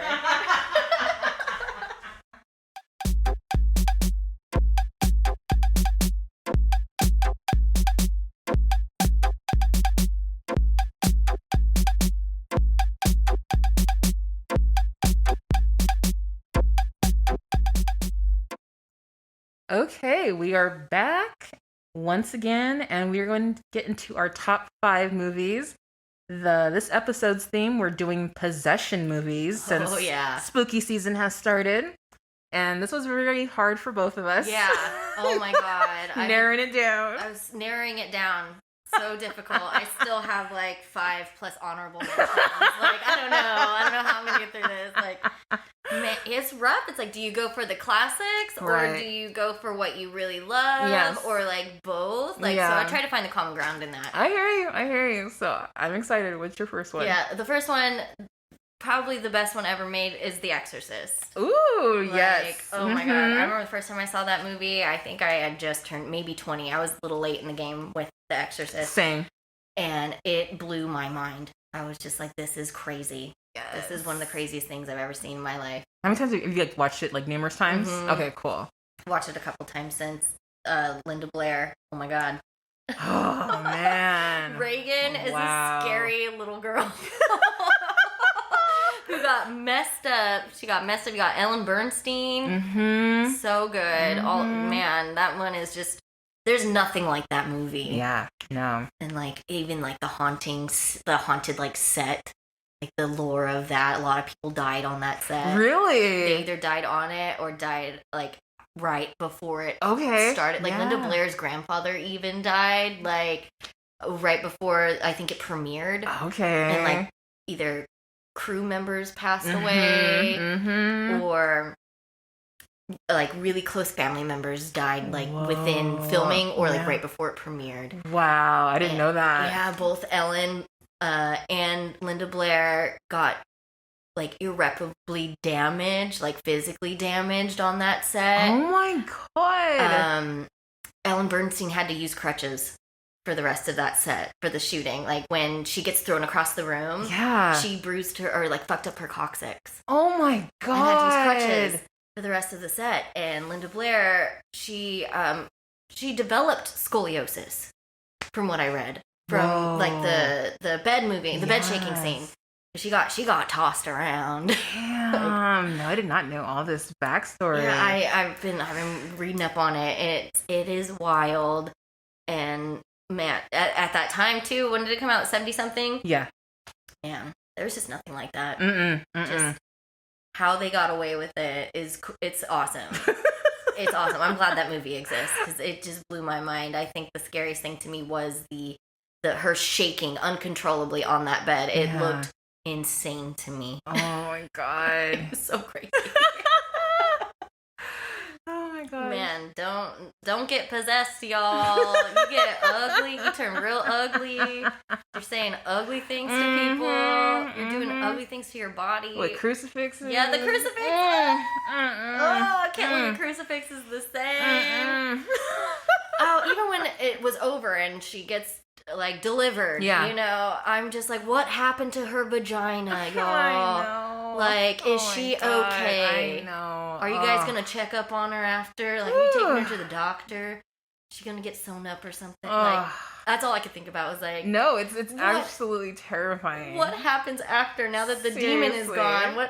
Where are you left? Where is your body? Pull yourself back together. Yeah, she's a child. Just man, that movie, wild ride. Yeah. So good. One of my favorite horror movies. Definitely one of the best possession movies. It just everything else kind of like tears under it in my mind in some way. Absolutely, everything I think after that takes from it. Oh, like, it absolutely. has to, you know, like it was something that just kind of like stood on its own. to be that gory, you know, especially at that time. Like, I've seen it maybe once or twice because it freaks me out. Yeah. It's not one that I can just put on and watch. Oh, yeah. That is not a comfort movie. No. And I have my horror comfort movies, and that is not one of them. That is not it. It is brilliant. It is a brilliant movie. Like, but I didn't know all that shit. It actually kind of reminds me of like Poltergeist. Yes. And all like the backstory. Ugh. It is very similar to Poltergeist. Wow. Yeah. The Linda set Blair. is allegedly haunted. Woo. I know, Linda Blair. She was just a kid. How do you get a kid to do that? I know. I just can't. Woo. I can't. Man, so good. I went through at Universal Studios.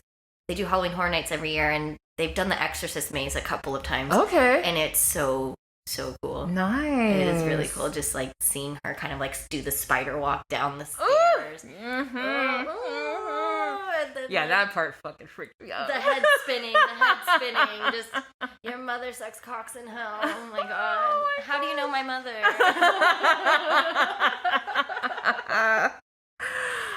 just a brilliant movie. Well done. Have you seen any of the sequels? No, I really want to though. I've heard about The Heretic? The Heretic is boring. It's boring? Yeah. Okay, then maybe is it the third? The third one. The third one is probably like one of the best ones. Okay. It freaks me out.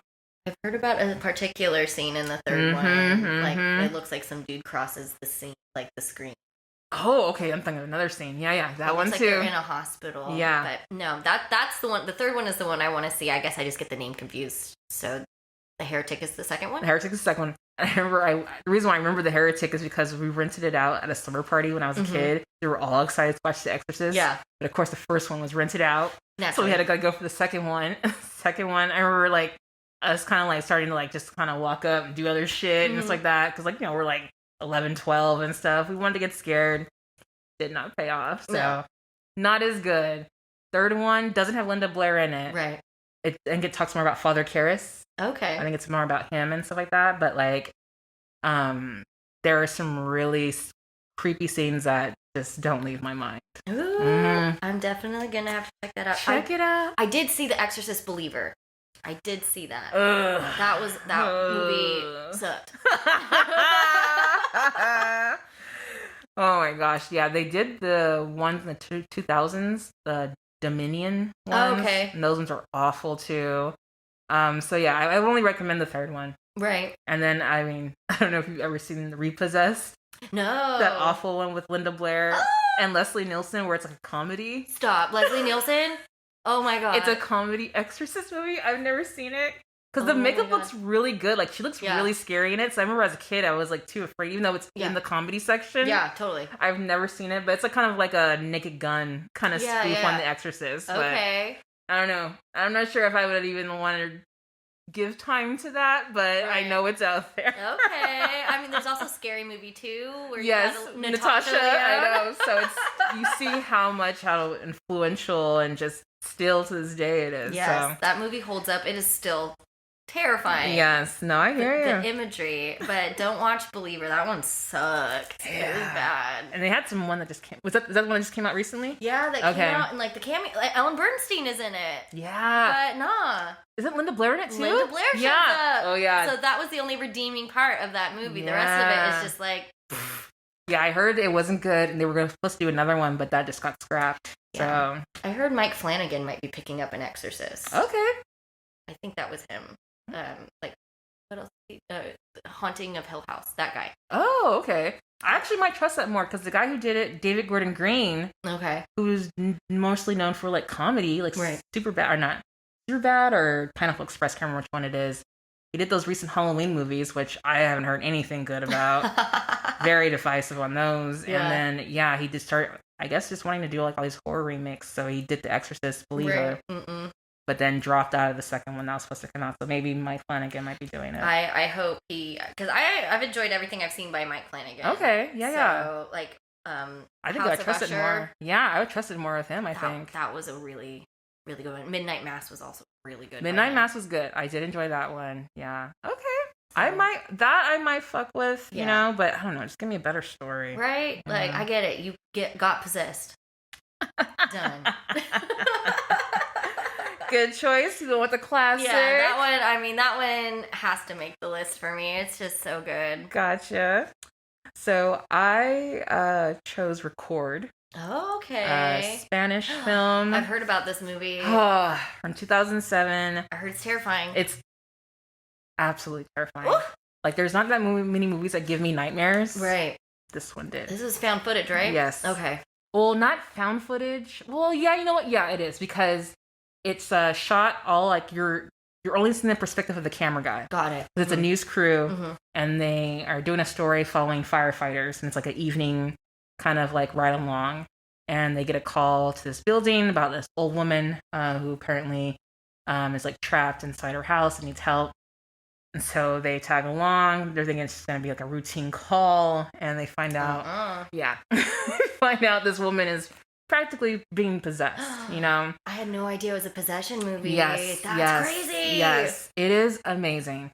And I think what makes it so good is the fact that you're only seeing what the cameraman sees. So it just makes it even more claustrophobic and scary. Because like when he turns and sees shit, you turn and see shit. You turn and see shit. Like, there is no other angles. Yeah. You're only getting the one angle, and it is so good. You're at the mercy of this camera. Yes. Oh, that's scary. And this apartment building, once they enter it and they go check on this older woman, and she attacks some of the firemen, and they're trying to now get out of the building, the whole building from the outside is sealed. So apparently, like, I guess the equivalent of like CDC is saying that no one can come out of the building. There is an incident that they need to address. They're not giving them any information, not even to the firefighters who are also trapped in there with them. They don't even know what's going on. Right. And slowly but surely, the old woman who attacked the firefighter, she bit him. So you can imagine now, this possession is spreading. Ew. Yeah. So it's like zombie meets possession. Yes. No. So everyone's getting taken out. So the camera crew and the news reporter are hiding out in different apartments and stuff. And they finally get up to the penthouse, and that's where they find out like where all this stuff is coming from. The person who lived there does some like devil worship kind of stuff. Has been taking little girls and like experimenting on them and stuff. And they're still up in this penthouse in like the attic. It's so scary. Oh man. Yeah, it is fucking terrifying. I love it so much. Right. It got you. Yeah. Got you good. There are sequels. I feel like the second sequel is okay. But the first one is the only one you really need to watch. Right. And you feel for these people. Like they're trying to get out of this building. They're trying to like break out of it anyway. And I think once a point they do kind of get out, and then they get shot at by people on the outside. So like, you're not going anywhere. Right. Yeah. You ain't going nowhere, motherfucker. Oh my god. We know what's in there. You're not coming out. Get back in there. And like the monster makeup is terrifying. I don't know who this person they got, because they're like so skinny. Oh no. And they're kind of like, they're super tall, but it's like just gangly and No. I like it. So I'm good. Intrigued though. Yeah, I gotta watch this. You definitely, I highly recommend it. I always recommend it to people because it's one of my favorite scary movies. They did a shitty US version of it. Is that what Quarantine is? Yes, honey. Okay. Yes, it is. And it is awful. Yeah. And a big reason why is because they removed the whole cameraman perspective. Right. And it's just shot like a regular movie. Boo. So it just removes all that tension. Yeah. You know, and it's just, it removes everything that made the original so good. So, fuck Quarantine. Yeah. Don't waste time on Quarantine. Just watch Record. Sounds good. So good. So, yeah, one of my favorites. Oof. That is spooky. Spooky season. Has begun. Oh, yeah, especially like when you're trapped and you can't get out, whatever the hell, and people are turning more into these like possessed fucking zombies and shit. Oh my god. And you're trying to hide out. No. I'll have to watch that one during the day. Doors open. I would recommend it because I told you like that shit gave, and I usually don't get nightmares. Yeah. I've watched enough horror to where I usually can like predict what's gonna happen, so I'm not really that scared. But this one absolutely freaked me out, and I watched it at night. You know, so I mean, like, if you want the best overall experience, if you want to feel something, if you want to feel it, watch it at night. Go for it. But yes, it is a good one. I'll see if I'm brave enough. I'm definitely gonna check that out for sure. That sounds good. Cool. Okay. What's your other pick? Number 2 would be Possession. I knew it. I knew you were going to take it. Yep. Yeah, we had a feeling. Yeah. God, this movie was a level 10 on the wet scale. Damn. That is I've never seen it. Wet movie. It has Isabelle Adjani and Sam Neill. Sam Neill. I've got a love-hate relationship with that man. I love to hate him because he's a dick, like in every movie I've ever seen him in. Jurassic Park. So good. Yeah, fuck him in Jurassic Park. I'm terrified of dinosaurs. He would have saved you. No, he's helping them be released. Anyone on that team who's like, Leah, let's hang out with dinosaurs. I don't trust you. Nobody needs to be making those things again. I get it. You're right. Yeah. Oh man. Sam Neill. I love him. He plays a bad guy so good. He does. He does. Like in the Tudors, he was a lion ass priest. So good at it. So I love to say fuck Sam Neill, but I do love Sam Neill. This is not a Jared Leto thing where I got you. Fucking Understand. Hate that guy. I love to hate Sam Neill. He's very good at what he does. Yes, he is. He's so good. But Sam Neill is married to Isabel's character, Anna. He is like a spy, I want to say. He comes back into town. Anna wants a divorce. And just like kind of leaves. And Sam is like, what the fuck? I think his name is Mark, but we're just going to stick with Sam Neill. Gotcha. He gets in more and more violent interactions with Anna. Anytime she comes back around, what was it? I think the son gets left with Anna. Okay. But he comes back to find him like completely abandoned. Whoa. Like neglected. Anna's nowhere to be seen. Okay. So those interactions become more and more violent when Anna comes back around. He hires a PI to follow her, and that's when he starts to see that like things aren't what they seem. Okay. That she's becoming more and more violent and aggressive because she's been possessed. So she's the one that's possessed. She's possessed. Okay. There's a really iconic scene in a subway where she essentially has the miscarriage of a demon. Oh. And it's wet. Oh. It is wet. Oh my God. It's like beautifully shot. Isabelle Adjani is so gorgeous in this movie. I'm like, if I ever get possessed, I hope I look like that. And not like Reagan. Right. Reagan was rough. But Anna is just gorgeous even when all these juices are coming out of her body. It's just, yeah, even in my notebook, it says wet. Like, it is wet. But it's so good. I remember watching it, and there's some wild shit that happens in this movie. And when you see the monster, or like the demon, or whatever it is, it's like, what the fuck is that? I remember not having any reaction while it was happening. I was just like watching it, just like, I've been wanting to watch this movie for a while because the cover is just so cool, the imagery, it's just gorgeous. And then once it was over, I literally felt like I got hit by a truck. I had to step outside. Ah, damn. I was like, I'll be back, guys. I'll be back. And I think I cried. I think I cried even. I like was just like all the emotion came at once, and I'm just like, what the fuck was that? And I had been like begging to watch this movie too, and I was like, I set myself up. I said, man, yeah, during the movie, no reaction, because there was some crazy shit. I might have just been like, what? But like nothing like visceral. But as soon as it was over, again, I felt like I got punched in the fucking face. Wow. And I had to go outside for some air. So really, really good. It's a wild ass ride. It is wild. It's beautiful. Fuck you, Sam Neill, again. But I love you. For doing your job. Yeah, for doing your job really well. For doing your job really well, Mr. Sam Neill. Stay away from dinosaurs. I hate you. Yeah. So Possession. If you haven't seen it, definitely it's in the name. It's a really good possession movie. I knew you were probably going to pick that one. I've never seen it. Mm-hmm. I know about it. I've known about it for so long. I remember when I worked at a video store, it was like super hard to find. Oh, yeah. So like we had like a collectibles kind of case, and we always had like a copy, and it was like $100 or some shit. But they would. I regret not going to a screening of it. Yeah. Because like they did like a small movie theater screening of it, and I've always known how trippy that movie has That's been. a good word for it.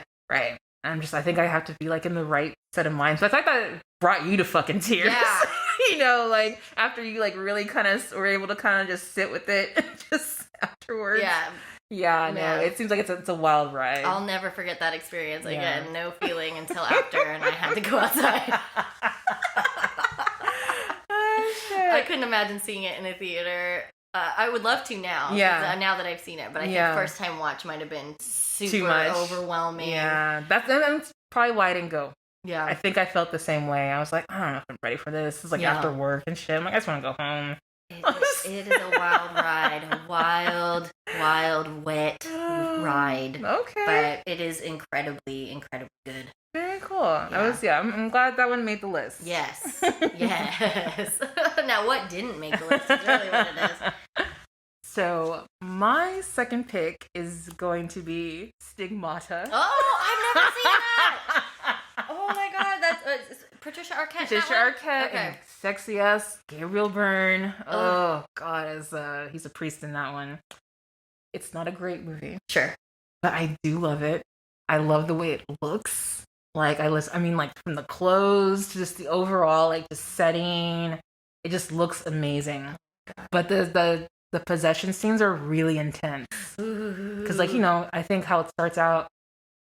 Her mother is like vacationing somewhere, I think in North Africa or somewhere, and buys this necklace that has like these like herbs and stuff or whatever, and brings it back for her daughter as a gift. Mm-hmm.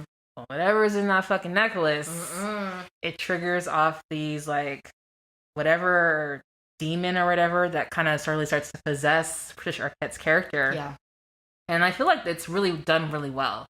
Especially when you see her like when she's like just out and about, she's like a hairdresser doing her normal day, and then she just absolutely just loses it. You know, she'll just like have these crazy episodes and shit, like, and everyone's just like, what the fuck is going on? And she of course doesn't know what the hell else is happening to her too. So you kind of just see her life just spiral out of control. And then like I think the priest, played by Gabriel Byrne, finds her because he realizes there's like a connection here with past kind of mysterious deaths and whatnot. So he kind of helps her and whatnot. And then like when she's possessed, you know, she's like all like coming on to him and shit, trying to get him fucked and whatnot. Yeah. I'm like, oh my god! So it's so well done. It's very, very well done. And Patricia Arquette, I think, is like really good in horror. Yeah. Like she really sells that shit. She has a great scream. Like she is so good. But I think it's not widely considered a great movie. I don't know, maybe just too stylized for its time and whatnot. Okay. But I do think it's a really great movie. I haven't watched it in a bit, but it's one that I've watched a lot when I was younger. Right. Like I used to watch it like all the time. Nice. But yeah, no, I just remember just how visceral it was first time watching it. And I think this was before I'd watched The Exorcist. Got it. This is kind of like my first kind of introduction, because it came out, I think, in 1999. Right. I think I was probably like 14, 15 when I watched it for the first time. But yeah, no, it's just very well done.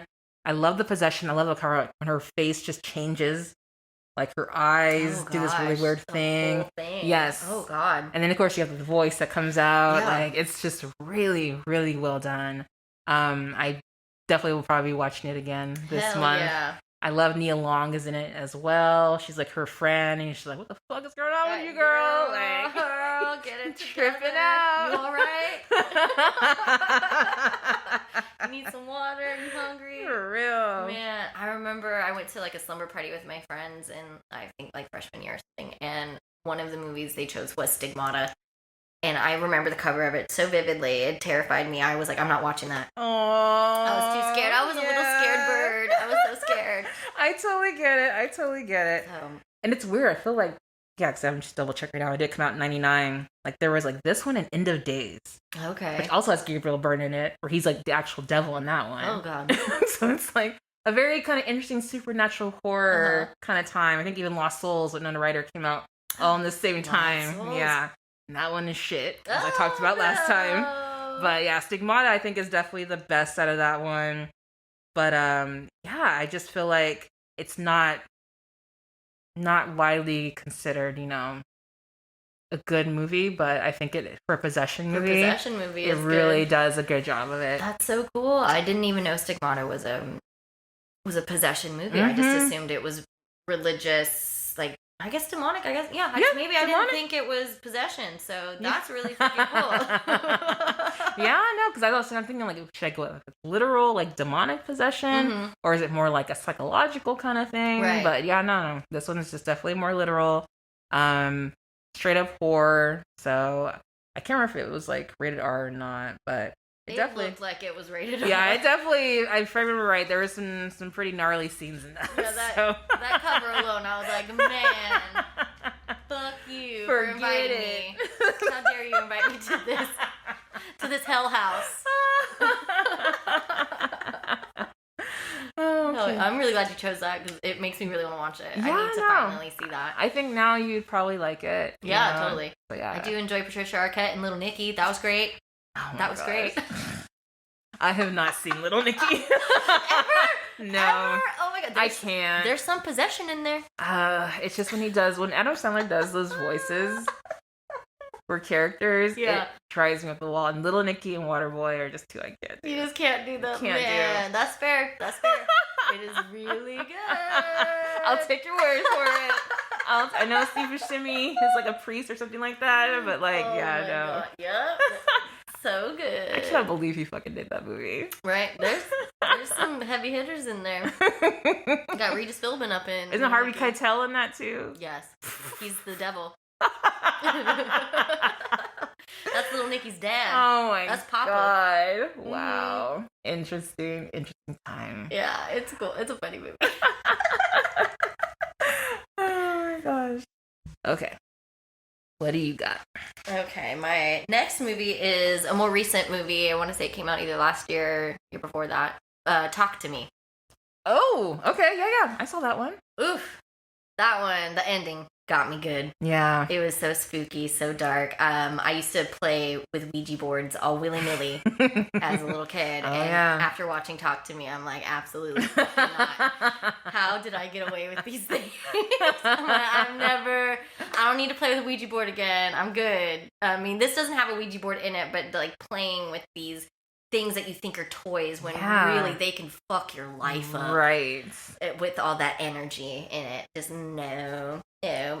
But it was just a really well done modern movie. Mm-hmm. This is one I watched at night. Okay. I just finished Yellow Jackets, the series. Okay. And I was like, I'm feeling brave.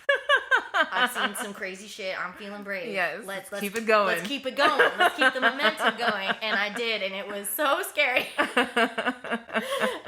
Audrey really likes that movie, and I was messaging her, and I was like, what the fuck am I doing? Yeah. Why am I watching this right now? It's too late. Like, I need to go to bed. But I just kept watching. She's like, you can turn it off at any time. I'm like, no, I'm going to power through it. And I did, and it was just a really cool experience. So there's this, like, embalmed hand where you can connect to the spirits. It starts to get passed around, like, parties. Yes.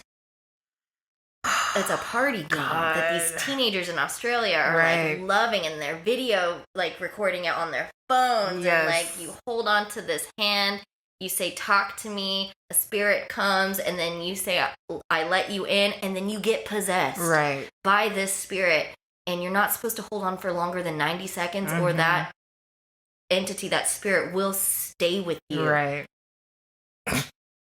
No Man, way. And it's a party game. It's a party game. Everyone's like laughing, and some crazy shit starts to happen. This girl, I think her name is Mia. Her mom died, and one of her friend's younger brother, who was denied access to this hand for the longest time, sneaks in and gets onto that hand, and Mia realizes that she's talking to her mom, allegedly, through this spirit, and it's coming up on the 90 seconds. And Mia doesn't want to stop talking to her mom. So it goes past the 90 seconds because of her selfish ways. Right. And so this young boy gets possessed, and he tries to kill himself in the most like fucked up way that I've seen. Sticks with me. I don't like eye trauma. That's as a glasses wearer. Same. Stay away from my eyeballs. Right? I have protection on my eyes at all times. Oh man, like shoving that finger in the eye like that. Ooh! Oh god. Oh man. Ugh. And also Mia, she hung on for too long as well, a little bit Mhm. too long. So she hasn't been fully possessed, but she's seeing things Right. like her dead mother. And that poor kid, I think his name is Riley, maybe, but he is in the hospital and he's getting fucked up with that demon, and she has to go figure that out. And the ending is just, it's really good how it switched like that. That one stuck with me for a minute. Yeah, I thought it was a really cool take on the possession theme. It didn't necessarily revolutionize anything, but I just found it very fresh. It was interesting. Definitely something different that I hadn't seen before. Yeah. I mean, we never want to touch a Ouija board again. I'm like, absolutely fucking not. Ouija board I'll fuck with. Yeah. They're fucking with it embalmed hand. It reminded me of the monkey paw in The Simpsons. Don't do it. Yeah. No, that I liked the movie, but all those kids pissed me off so much. I couldn't I can't feel sorry for anyone. Right? Y'all are messing with things you don't know. You are playing with this shit like a party fucking trick. Yeah, no wonder y'all are getting fucked up. No. Oh, I totally get that. Those kids are dumb. Oh, dumb. gosh. And it made me look into myself like, I used to play with these things like no problem. And now I'm like, okay, you gotta think about things before you start playing with dark entities. Like, no, I hear that. Yeah. I hear that. I mean, maybe I'm not as afraid of Milton Bradley's, Ouija board, totally. But you never know. You never know. But man, yeah, I was so frustrated watching that movie. Oh my god. Those stupid kids. Yeah. I just really enjoyed that one. No, it's good. It's a good one. Definitely. Minus the stupid ass kids. What the hell are you doing? Right? Were we bored out here? Right, you're that bored. You're that bored. Like, dude, go drink some 40s and on a train track. Like a normal kid. It must be the Australians. I don't know. Maybe. I guess it's out there and not much to do. I don't know. Yeah, well, I mean, they're fighting against giant spiders on the regular. So maybe that's their excitement now. They got to go a little harder for the excitement. Like, we gotta get our kicks off in different ways. Yeah, Sorry. Yeah. We literally live in Jumanji. Right? So, I guess, Aussie kids, I don't know. But no, it was very well done. Really well done.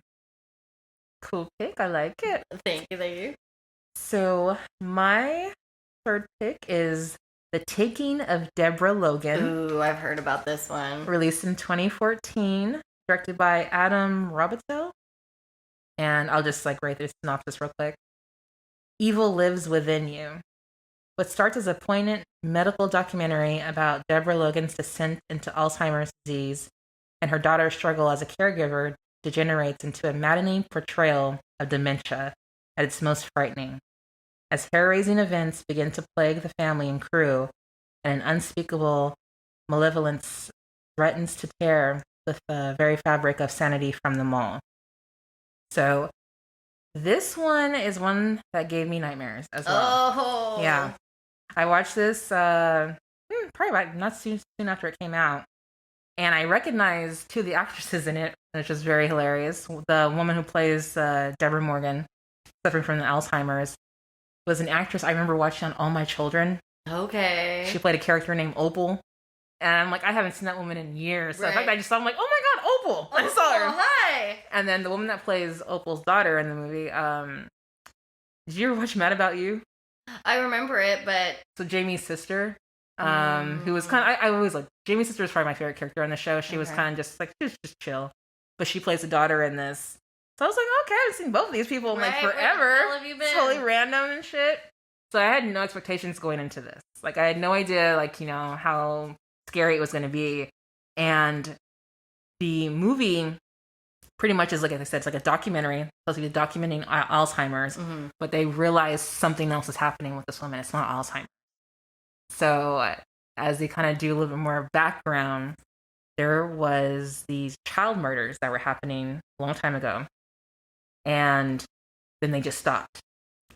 So Deborah Morgan found out it was her neighbor that was killing these young girls and took it upon herself to take care of him. Hell yeah. Street justice. Yes. And so the spirit of this man comes back to possess her. Ew. And so she starts kidnapping. terrified. Oh my god. Terrified. Because the whole movie leading up to that point, that's pretty much the end, but leading up to that point, it's just the behaviors are just very off, you know? Yeah. But again, you're thinking this is like an Alzheimer's documentary. Right. Nah, na, na, na, na. Right. You'll just see her kind of just appear out of nowhere. Like, you turn around and shit, there she is. And she already looks kind of scary. She's like very like older and gangly. So it's just like, oh my God. Yeah. It is just so well done. And when you get to the reveal of like what has been happening to her this whole time, man, it is so good. I can't remember how I found out about it. I think I just kind of put it on one day because it just kind of looked cool, or I didn't realize who the actors were in it at the time when I just kind of just put it on. But the more I watched it, it was just one of those just lucky happenstances where I'm like, this is a great fucking movie. Great movie. Scared the shit out of me. This movie was brought to my attention by Amber Fergano. They had just recently watched it. Okay, I can't remember what I was watching at the time, but the Poughkeepsie tapes. Yeah, I actually wasn't sure about that one. I didn't watch it, but okay. It's all right. All right. It's not Megan is Missing, I'll tell you that. But we were sharing what fucked up movies we've been watching, or like found footage. Yes, yeah. That's what the Poughkeepsie tapes are, and Amber was talking about Deborah Logan. Yeah. And also said it was terrifying. Yeah. So I'm really glad that this made the list. Yes. Because I still haven't seen it. And I didn't want to be a poser. No, I told you. You can't be no poser. No. So So I'm really glad it made the list and that there's more people who are like, this is great. The reason why I wanted to put it on there because I don't think a lot of people know about it or haven't seen it. And I think it's just one of the ones that kind of gets lost in the shuffle. Yeah. And it's fucking good. Like, it should be considered a classic because, like, it just, the acting to really kind of show this woman kind of just slowly kind of just downward spiral. And the daughter, of course, is like, I don't know what the fuck to do. You know, like, she's not afraid of her mom. She doesn't realize what's happening to her mom yet, you know, but the camera crew is like, this doesn't seem typical, like, behavior, you know? So, just solely well done. I love the whole found footage kind of thing, too. So, I think maybe that's how I found it. I was looking for some found footage, and that one came up. So, highly recommend. Highly recommend. Tis the season. Tis the season. Dementia might be possession. Yes. Just keep that in mind. Terrifying. Oh my god. Oh my god. Wild. All right. Okay. Moving on. Number 4, bringing it back. Motherfucking Sam Neill. Event Horizon. Yeah. Oh my god. This movie blew me away. I'm so mad I didn't fucking think about this one. It was, oh man, I'm glad that it came to my mind because I think I was just thinking so hard about Sam Neill. Fuck you, Sam Neill, that I was like, oh my god. Event Horizon, one of the wildest movies I've ever seen. Oh, so wild. It's like Hellraiser in space. Yes, it is. Pretty much. I think that's maybe what threw me off. I didn't think about something like the sci-fi. Yeah, like, it's not your typical like possession movie. It's a sci-fi horror movie. Exactly. Yeah. The sci-fi-ness of it. And sci-fi isn't my go-to. I would love to learn more about it, but this one stuck with me. Yeah. I'd heard like the lore of the movie and how the original cut is way more outrageous and I don't think I can handle it. But it got lost. It wasn't stored properly somehow. Shit. And so that original footage is destroyed and we can never see it. Damn. But what was made was pretty fucking crazy. Yes. So I can only imagine what the original cut was. Just if it's crazier than that, how would you even be able to show it? You know what I'm saying? Like, man, you're gonna have to put that on like snuff sites or something. I don't know. But this ship, Event Horizon, disappears out in space, and the Lewis and Clark goes out to find it. It comes back like after 7 years or something. They find it, and the Lewis and Clark team gets like stuck on the Event Horizon. They get like forced onto that ship, and some weird shit starts to happen. People are hallucinating, seeing like people that they're supposed to save but didn't. I believe someone's son had passed away, and you see the dead son, and people are trying to kill themselves via decompression. That scene was wild. Like some and they find a video footage of the original crew, which originally they think that they're saying like liberate me. Yes. But then they find the original cut of the original film or the original like footage or whatnot, and it's like a murder orgy. It's like the craziest thing. Oh my god! Like they're all having sex with each other, but then they're also mutilating each other. And then the original captain has his eyes in his hand, and he's like, "Save us from hell!" And it's like, what the fuck? Where the hell did this ship go? Yeah, and then this ship possesses Sam Neill, who is convincing the crew, like, nah, hell dimensions are cool, man. It's great. Give it a chance. Give it a chance, right? Try something new, you know? Like, get outside the box. So, again, fuck you, Sam Neill. Man, that movie was just so crazy. The graphics were really cool. Not the best, but just super cool for what it was. Yeah. Man, that was just a really fun, like, possession adjacent-y movie. It's not your typical one, but it is a great ride. Yes, it is. The shit that happens in that movie. Again, fuck you, Sam Neill. I love you. Oh my god. My favorite line in that movie is when, like, Lawrence Fishburne is just like, fuck this shit. Yeah, fuck this shit. Fuck this shit. That is the realest fucking thing. Oh yeah, because they're like, oh yeah, we have a chance to go. Let's get the fuck out of here. Like, fuck this shit. Oh, I love it. Lawrence Fishburne killed it. Yes. He was the most real person on that ship. Absolutely. It's like, no, y'all, let's stay on the ship. Hell dimensions are cool, man. Like, give it a chance. Oh my God god. damn it, yeah. Yep. So, I mean, like, I don't think, when I rented it out the first time, I realized how scary it was going to be. I was not prepared. I had no idea. I literally thought it was just like a spaceship movie. Same. But then when I look back now, knowing who directed it, Paul W.S. Anderson. Yeah. So I'm like, oh yeah. And it's great. I mean, he did his thing on that one. It's out of, like, all his movies, Event Horizon and, like, Mortal Kombat are, like, some of my favorites. Hell yeah. A genius of sorts. Yes. He knows his style. He knows his lane. Yeah. I'll give him that, and for sure. And bless him for that. Event Horizon. Yes. Crazy movie. Yeah. I can't imagine what that footage, the extra footage would have been. What could it be? Just what you already see is so disturbing. So I just can't even imagine how longer it it's supposed to be even more longer, like gorier, just obscene. I can't imagine how it gets worse than that. Oh my gosh. No, but we'll never know. I love it. And that's sad. But maybe it's for the best. I think it's for the best. We don't need it. I think it really is perfect the way it is. Yeah, because I think it is. You don't need more than that. No. That is a lot. Mm-mm. It's so good. Yeah, that baby bear when he goes out there and, yes. God, I just, again, eye shit. Just don't. Yep. Mm-mm. Stay away from my eyes. Please, that's why I wear protective lenses.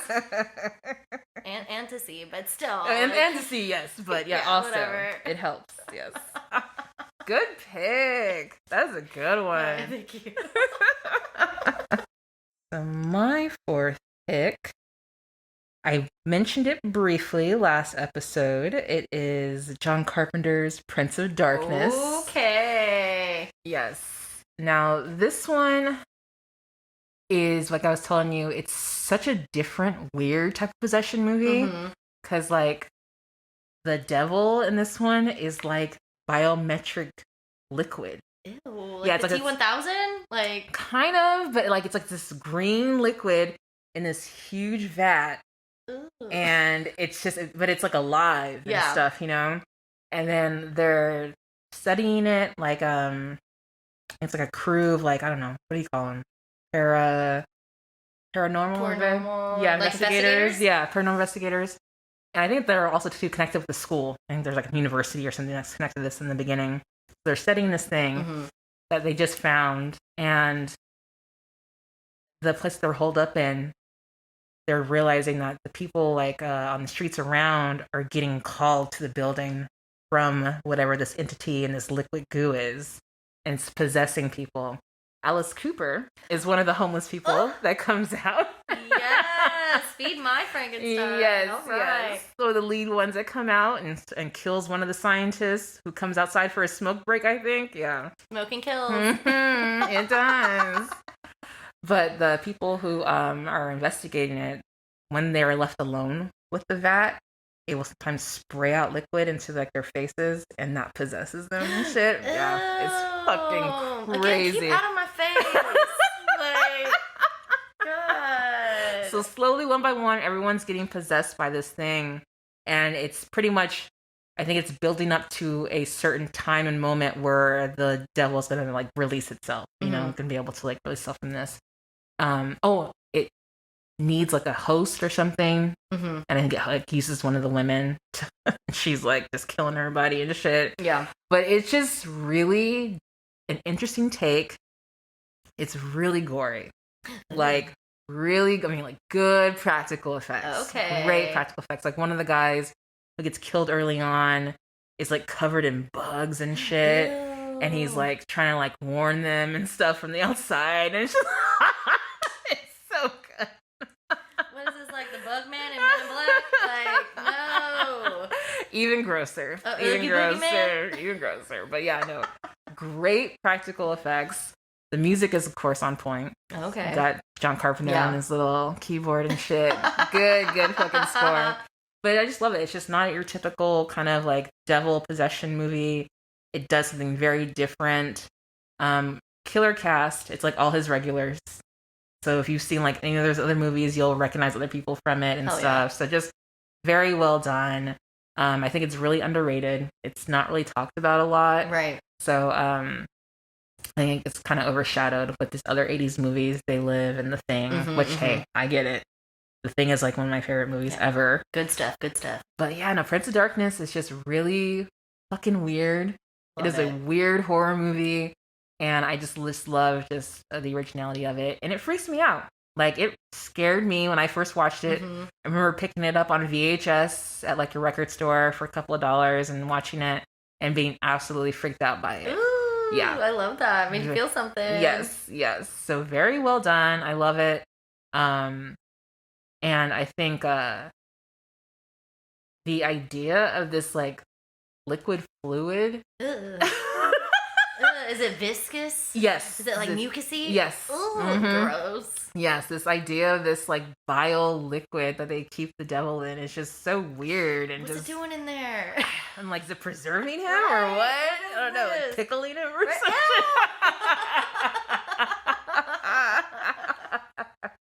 Got some vinegar in there. You know? Gross. Wow. But yeah, no, it is good. Like I said, like it just has great effects, really creepy scenes that kind of stick with you and shit. So I think it's one of his best horror movies. Ooh, okay. Because like, you know, like I love Halloween and stuff, but like I think this one is just legitimately like fucking scary. I love that. I haven't seen that one either, so like, you're rocking it out the park today. I recommend it. I recommend it.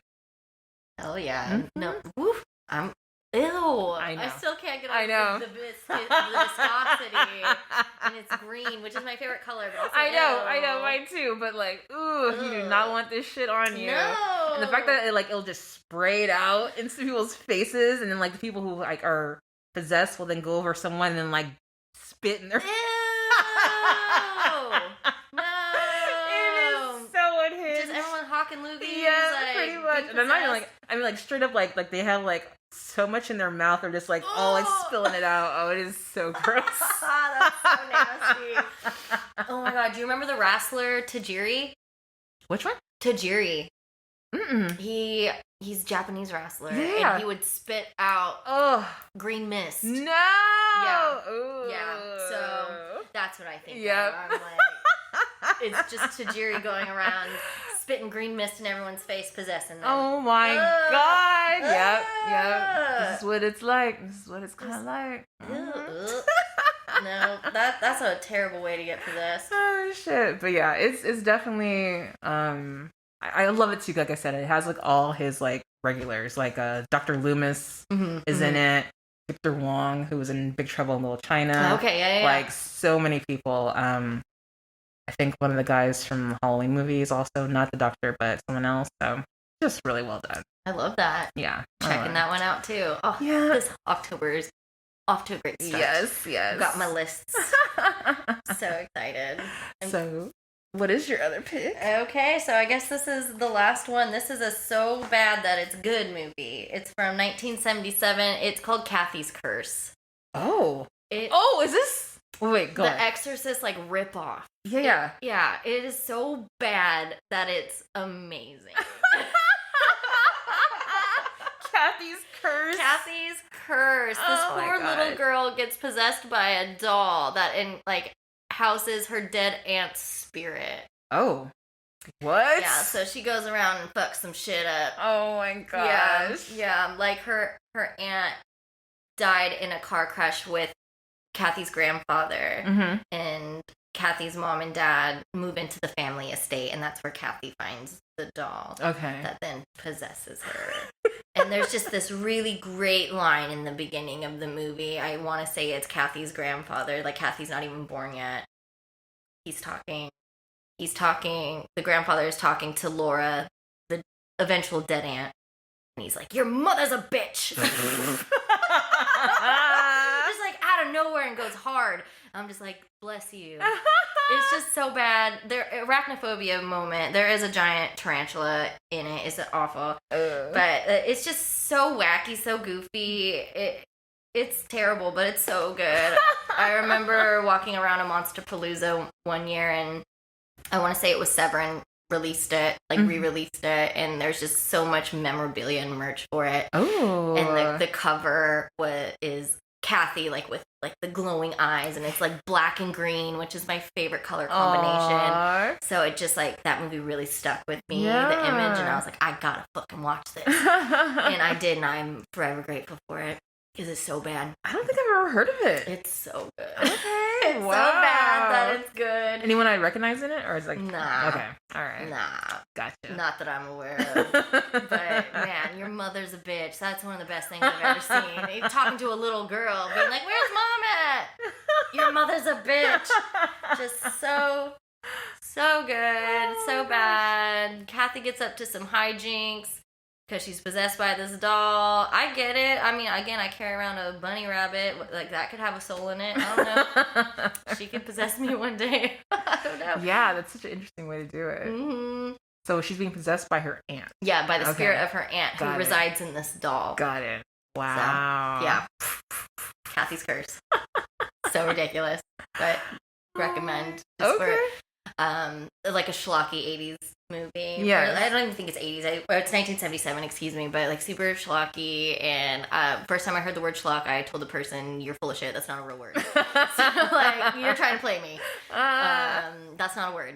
So, but now of course I use it all the time. So it is a word. I just didn't believe it. And that pretty much just sums it up for that one. Yeah, Schlocky. It's schlocky, ridiculous, over dialogue terrible, but it's fun. I love those ones. It's just I could have gone with Evil Dead, but hell no, I'm going with Kathy's curse. I'm going with Kathy's curse. No, it's okay. I totally get it. We talked about it. I didn't pick Evil Dead either. Yeah. It's just, I like it. I do enjoy the Evil Dead, but yeah, I feel like a poser. I didn't watch that often. Yeah, I've seen it once. Same. I mean, I did really enjoy it, and it is solid, but no, I'm going with Kathy's curse. I got because you. it's wild. And it's so bad. It's just a really fun, throwaway movie. Put it on, people hopefully will watch it and just see the ridiculousness of it. That It's great. sounds fun. No, I Mhm. love that. Especially I don't know, 70s horror is just, I love it. It's Yeah. just definitely, I feel more grimy, Oh, totally. more gritty. Mm-hmm. Or I feel the 80s gets a little bit more flashy. Yeah, which is totally. fun. I like it. Mhm. But I feel the 70s horror is just at a different level that I really love to kind of go back to now and watch more. I think I was just more obsessed with 80s horror. Oh, but totally. yeah, 70s. Oof. It's something else. It's Yes, so it bad. is. But it's great. It's just really entertaining. Okay, that is a good one. Yeah. I want to check that out. Yeah, please do. I made Audrey watch it once. He's like, there, be happy. Right? No more recommendations, girl. You're done. You're done. Oh, wow. Okay. I liked your list. Your list was really good. I appreciate that. Mhm. I appreciate that. So we're going to end it with my last pick. Oh, yes. What do we got? Mine's is Demons. Oh, yeah. Released in 1985, directed by Lamberto Bava.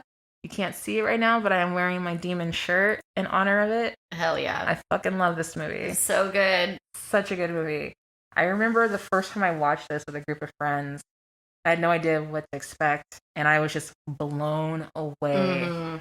And this movie, I believe it's filmed in Germany, and it's like dubbed in English, so it's like, you know, shitty English dub, but I love it. Yeah.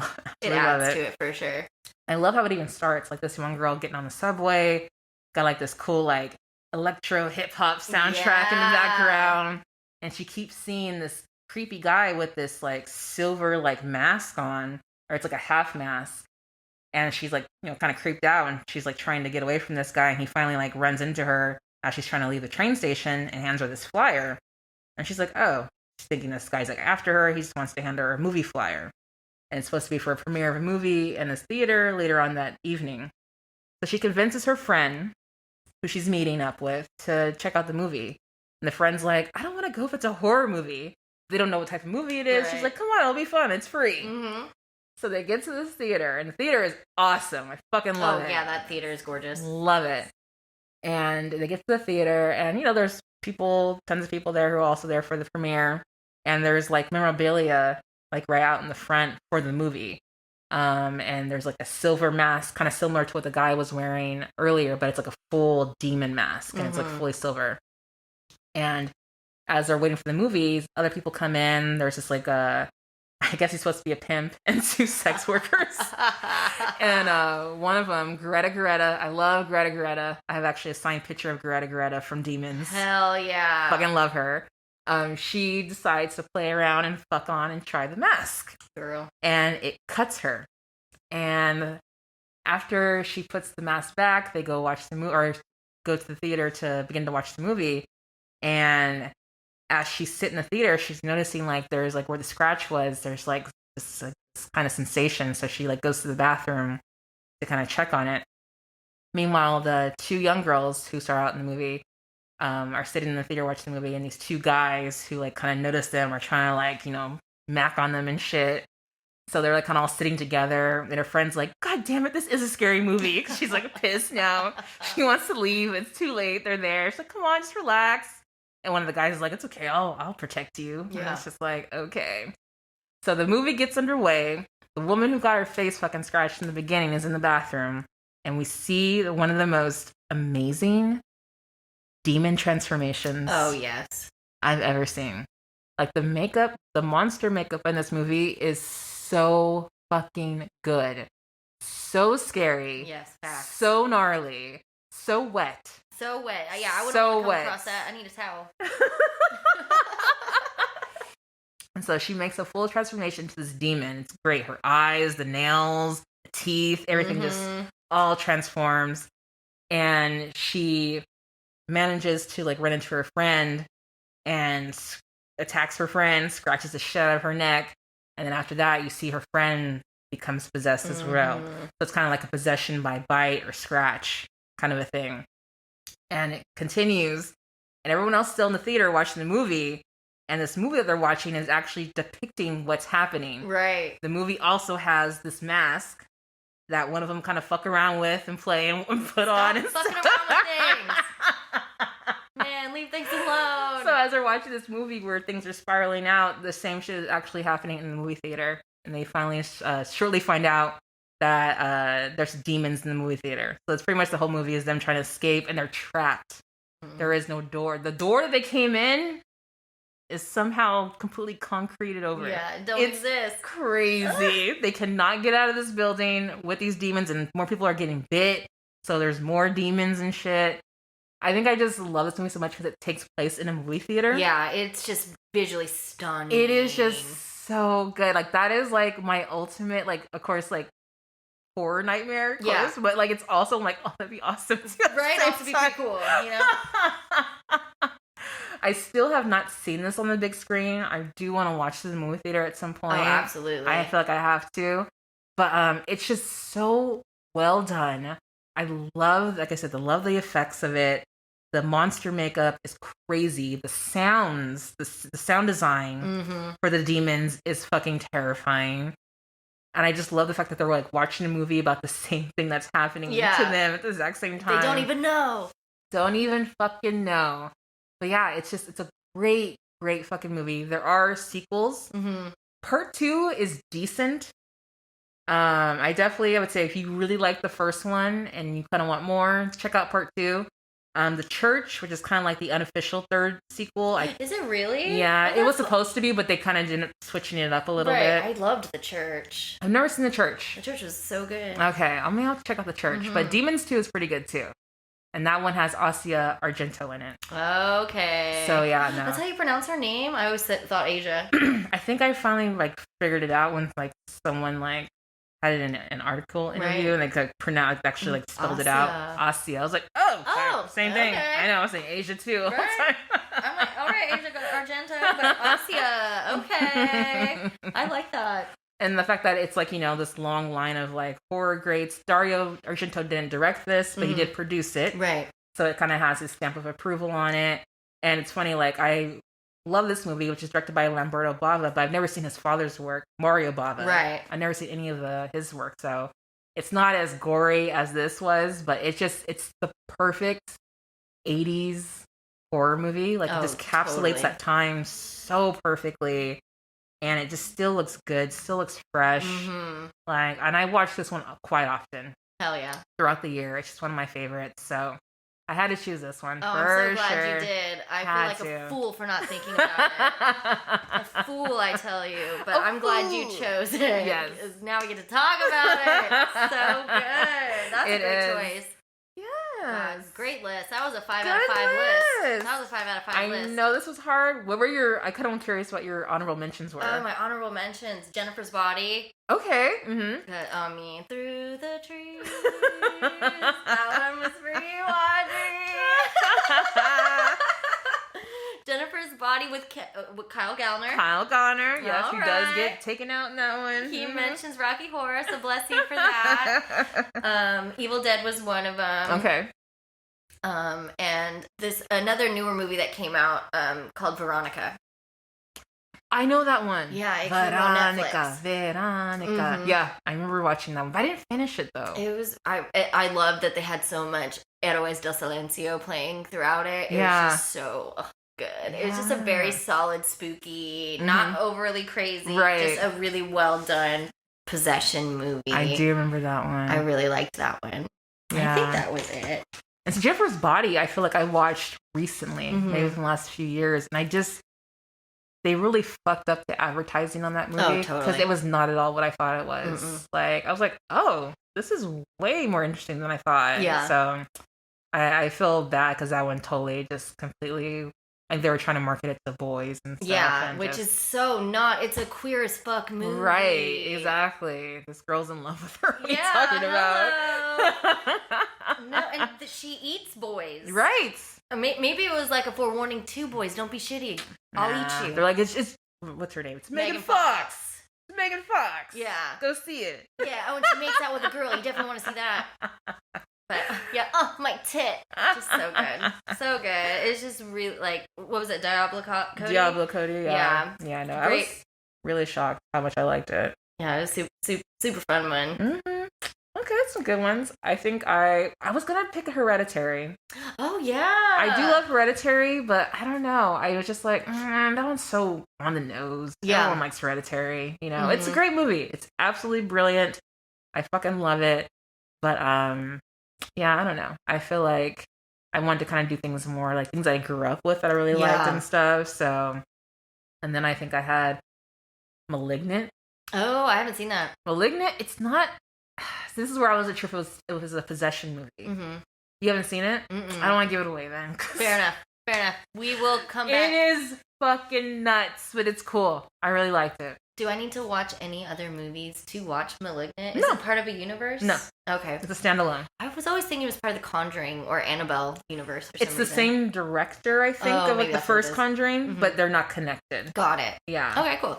But it's so good. It was really trippy. I actually probably gonna watch it again this month because, yeah, not at all what I thought how that was gonna. Yeah. Ooh, I love that.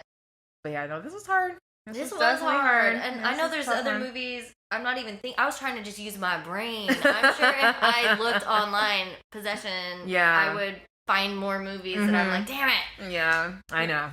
So it we was did, hard. do what you could. Yeah. With what you know. Yeah, absolutely. But yeah, oh man, that was a fun list. Definitely a brain buster. Yes. I worked my brain with that one. It was good times. Awesome. we're going to take one last break to wrap up the show, and yeah, we'll be back.